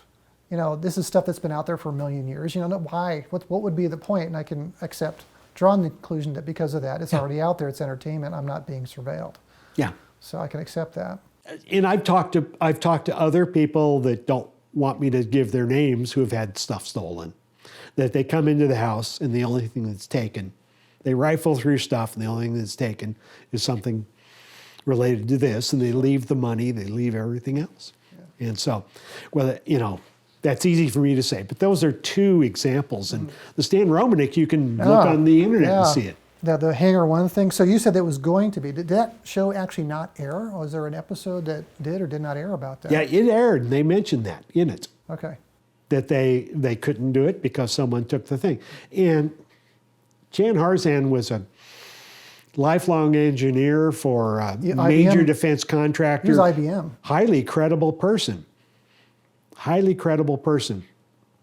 And so why would he make up a story like that? You don't need to make up stories. Yeah. There's enough out there. Yeah.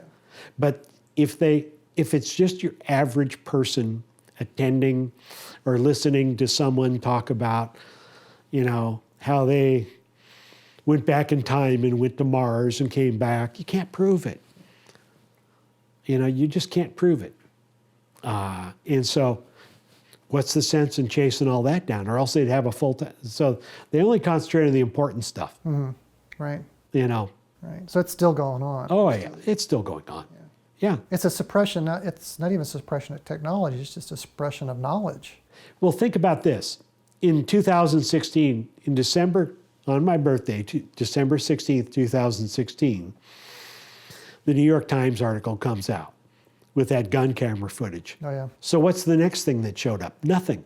There hasn't been a thing since like that. Mm-hmm. They clamped back down.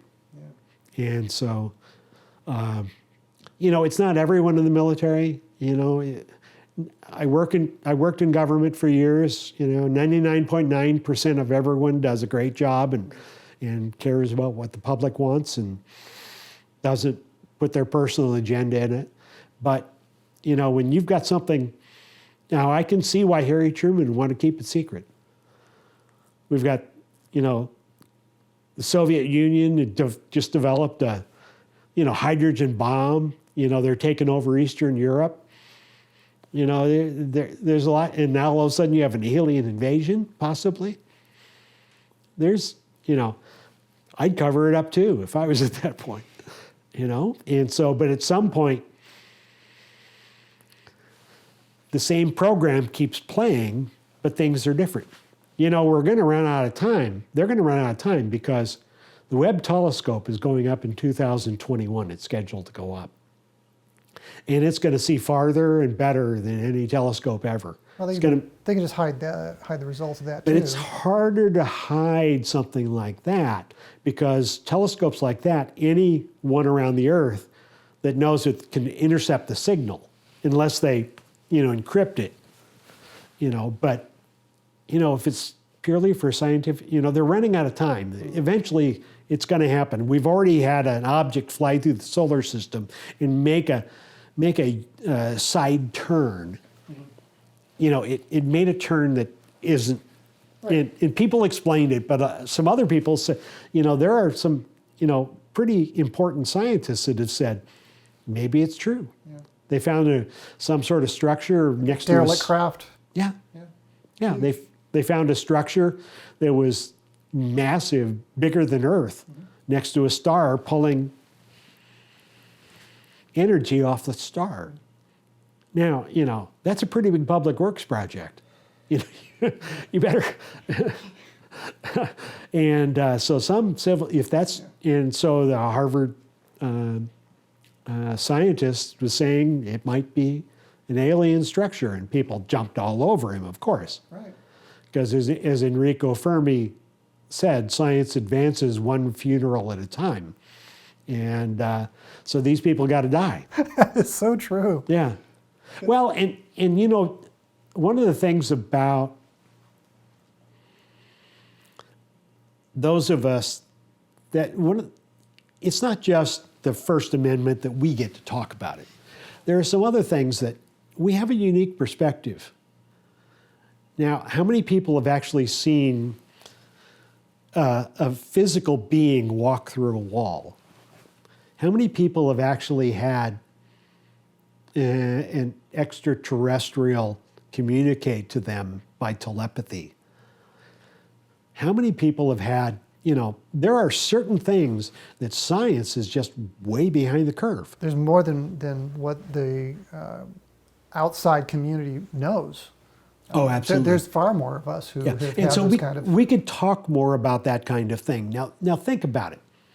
I've been doing a lot of reading about physics lately, more where they explain it to normal people. Not that I'm a normal person, I'm a lawyer, but we've been pretty much at a dead end. Einstein did his theory of relativity. Then he spent the rest of his career trying to come up with a grand unified theory, and they're not. And since 1998, there have been some pretty significant science experiments that show that a proton that gets split apart, that no matter how far apart they are in the universe, it could be one on one side of the universe and one on the other, that when one reacts, the other one does the same thing or the opposite. And no matter what the distance, and it's instantaneous. So there goes the speed of light right there. Or telepath, if a portion of an atom can communicate, you think that a sentient being should too. And so, we're not part of a rock that is the only rock in the universe that has life. There are,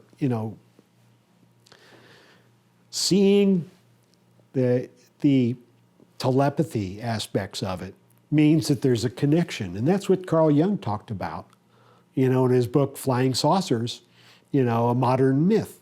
He talked about the fact that, there's a collective vision that people have had all over the world that don't know each other and don't have the same sources of news. And so that means if there aren't UFOs, that we're all part of a collective consciousness. Now, considering how we're going down a nationalistic path, not only in the United States, but pretty much around the world.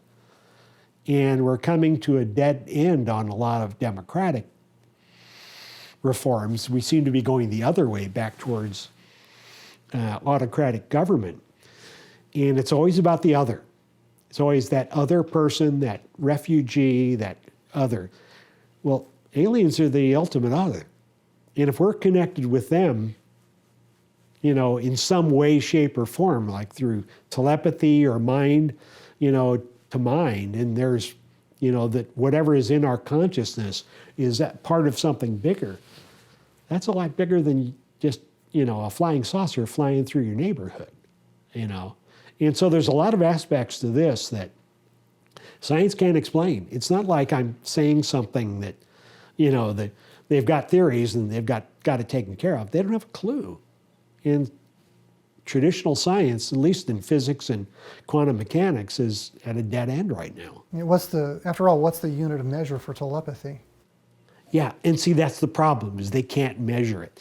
And so there's going to have to be some sort of breakthrough where, because like string theory, it explains everything, but it also explains a million other possibilities. And so in other words, it's the theory of everything, but since we can't measure another dimension, how can you prove it's true? And see, we're at that point right now where, my grandmother told me that when she was a little girl, that her parents had talked about the big debate before flying machines started, that they were thinking of closing down the patent office because everything had been invented. I don't know how true that story is, but it's a good one. Well, I mean, in the context of how much of the universe does science actually understand, I mean, it's very telling, but a very small percentage. Exactly. There's so much that we don't know. And so, if we were taken more seriously, then people would study these, Dr. Rudy Shield, who used to be the head of the Harvard Smithsonian Observatory, he actually tailors some of his research based on what experiencers tell him. Now, if more scientists did that, if you know an effect can happen, then it's worth studying. If you don't know, the trouble is the measurement, and scientists like to measure things in laboratories, and you can't bring a UFO in a laboratory. It's so hard to connect those dots, so you have to go based on allegorical stories of what people are saying and sharing, and then try to find some physical commonality. I mean, Dr. Gary Nolan at Stanford Research Institute, I believe, has some involvement in that. Yes. Is doing some things there. I think I'm speculating here because he hasn't said it himself. Maybe involved trying to make that connection between the physical world and consciousness. That, and people are abducted and brought back before they left. It's happened before, and people have documented that with other witnesses. Right. And so everyone's lying. And everyone's lying. Yes, everyone's lying. Yes. And so you can never win on those kinds of issues. But if that's true, then what's time but a measurement that we've created for ourselves that doesn't exist?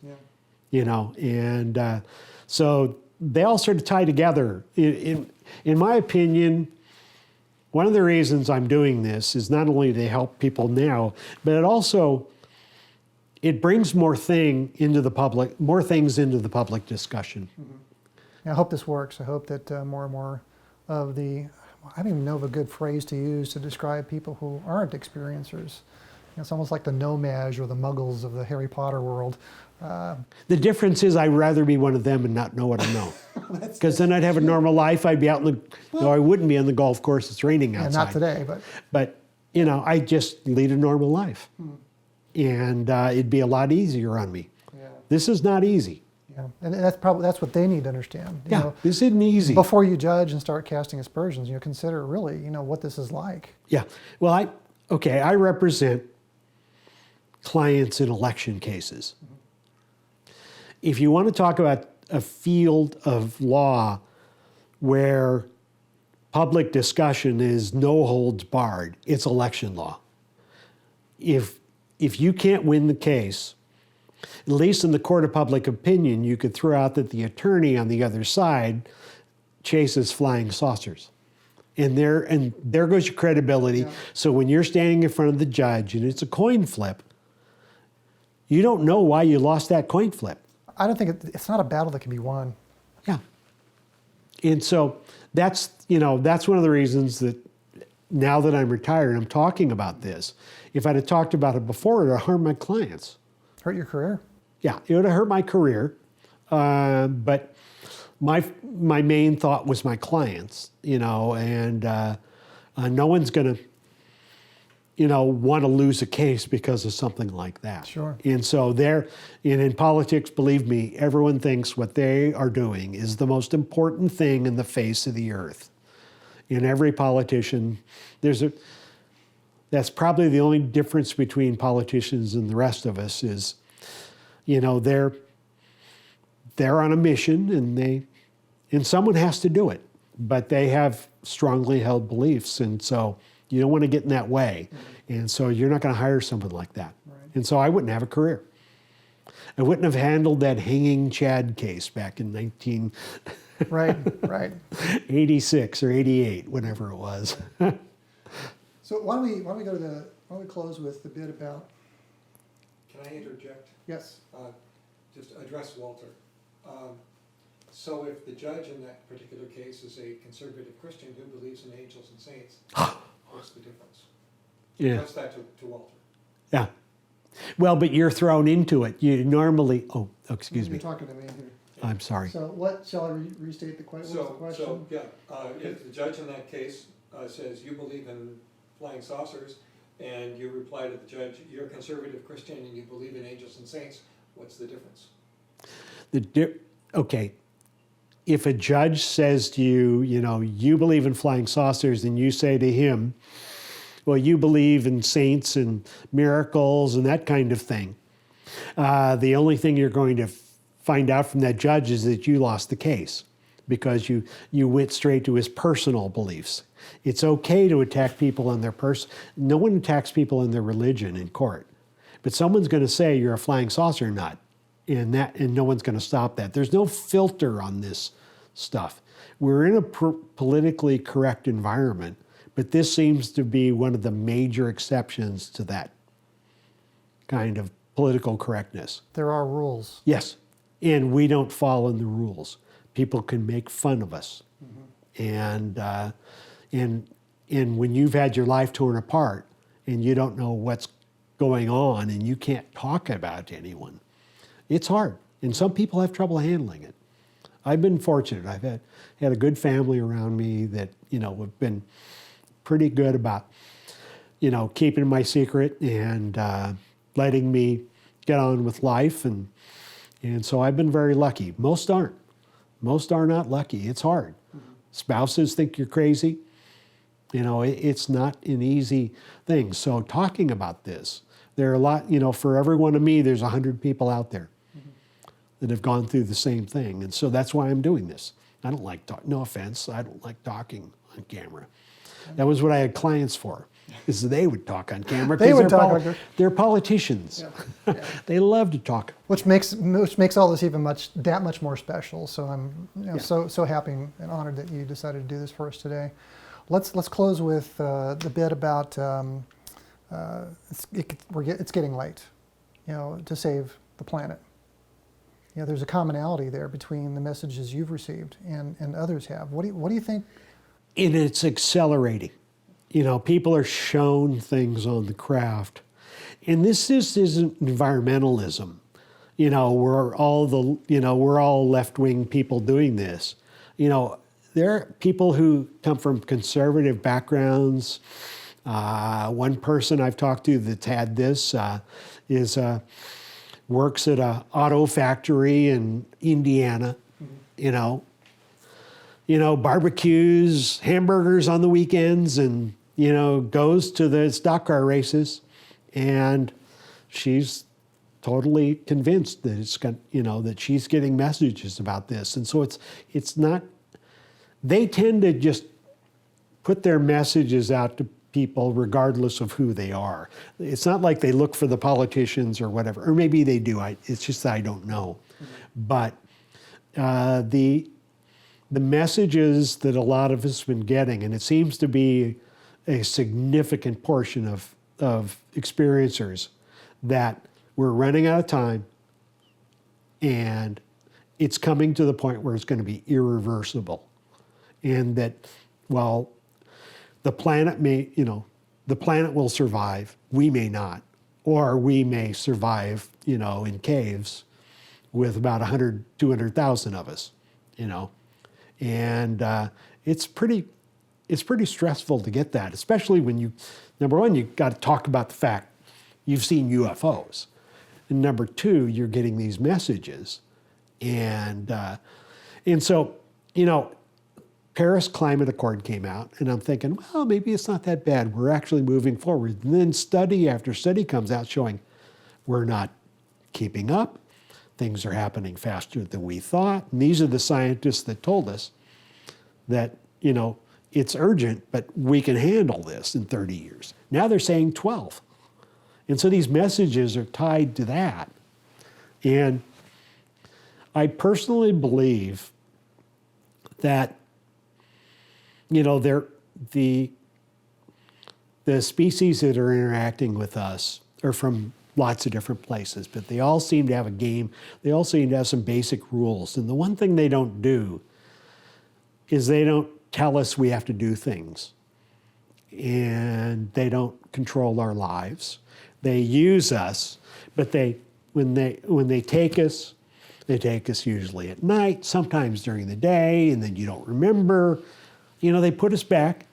If they're so horrible, why do they tuck us back in and bring us back? Yeah. Occasionally most of the time in the right clothes, But they do all that. And the older I got, the more I realized the way they're doing it is they are trying to protect us from ourselves, because I'm just scared shitless of it. Can I say that? Sure. Okay, thank you. I don't cuss that much, but it's necessary that they scare me to death. And so Now, what scares you? Is it the message or them? just them. I mean, I'm just because of the lack of control, if nothing else. Right, gotcha. And so if they're so horrible, how come they put me back and everything's fine? I'm healthy, I'm doing okay, for an old man, I guess. But they do all that. And so it seems to me that they want us to grow up. I have a theory that, a lot of people possess, is that, and it's based on, I don't think the Big Bang Theory is correct. And they're now showing that the universe is speeding up and it may never end. And so they're watching us and maybe giving us a nudge or helping out a little bit or doing something, maybe creating a hybrid race. If we blow ourselves up, there will be at least part of our DNA left in the world or in the universe. And they do all that. And yet they don't, they're not trying to take us over. They're not doing anything else. And so maybe they want us to grow up so we can take care of the next group down the road. And if we're not around, who's going to take care of them? Hey, I already did my job. I did these 3 planets. Somebody else's turn, So it seems to me that, there's more to us than just fighting among ourselves and dying on this planet and destroying the planet and living a life around that, whenever there's a whole universe out there that we could be a part of. But would you give a warring planet the ability to travel faster than the speed of light so they could take their nuclear weapons and terrorize somebody else? I am talking about this stuff, not about them, but about us. And we're doing a pretty poor job of managing ourselves. And while in the late 70s, 80s, and through the 90s, democracy was growing. Since 1990, more than 1 billion people have been pulled out of poverty. There are some positives. But we're also creating we have more refugees now than have ever been around, probably since World War II. We're creating all these brush wars all over the planet. And we just aren't fit to move past this stage. And I don't think they're going to show themselves unless we clean up our act. And so people talk about disclosure. I don't think it's going to come from them. If they show up, it's a rescue operation. Yeah. And they're going to be pulling a few people off just to keep us in a zoo someplace or preserve us on, if anything. But right now, we have our own destiny in our hands, and we're mucking it up. And we can offer, as a group, we know a little bit about what is happening. We can't explain the science of it, but at least we know where the road is going. And that could help scientists. I have a lot of respect for scientists, but I think they put us farther ahead than our moral leaders have and our business leaders have. They put us ahead, and unfortunately, they've given us terrible weapons too that we are just not mature enough to handle at this point. I don't know what the answer is. Well, And but here- talking about it is the first step. Yeah, agreed. I mean, we're creating a space force so we can kill satellites that might kill ours. And, what are we going to take laser beams up there next? And, and so now the moon's going to be a base to do something, So is this how we're going into space? I see. It's not the right way. And so I just think that we have a unique perspective and we should be part of the conversation. And we've been held back for too long.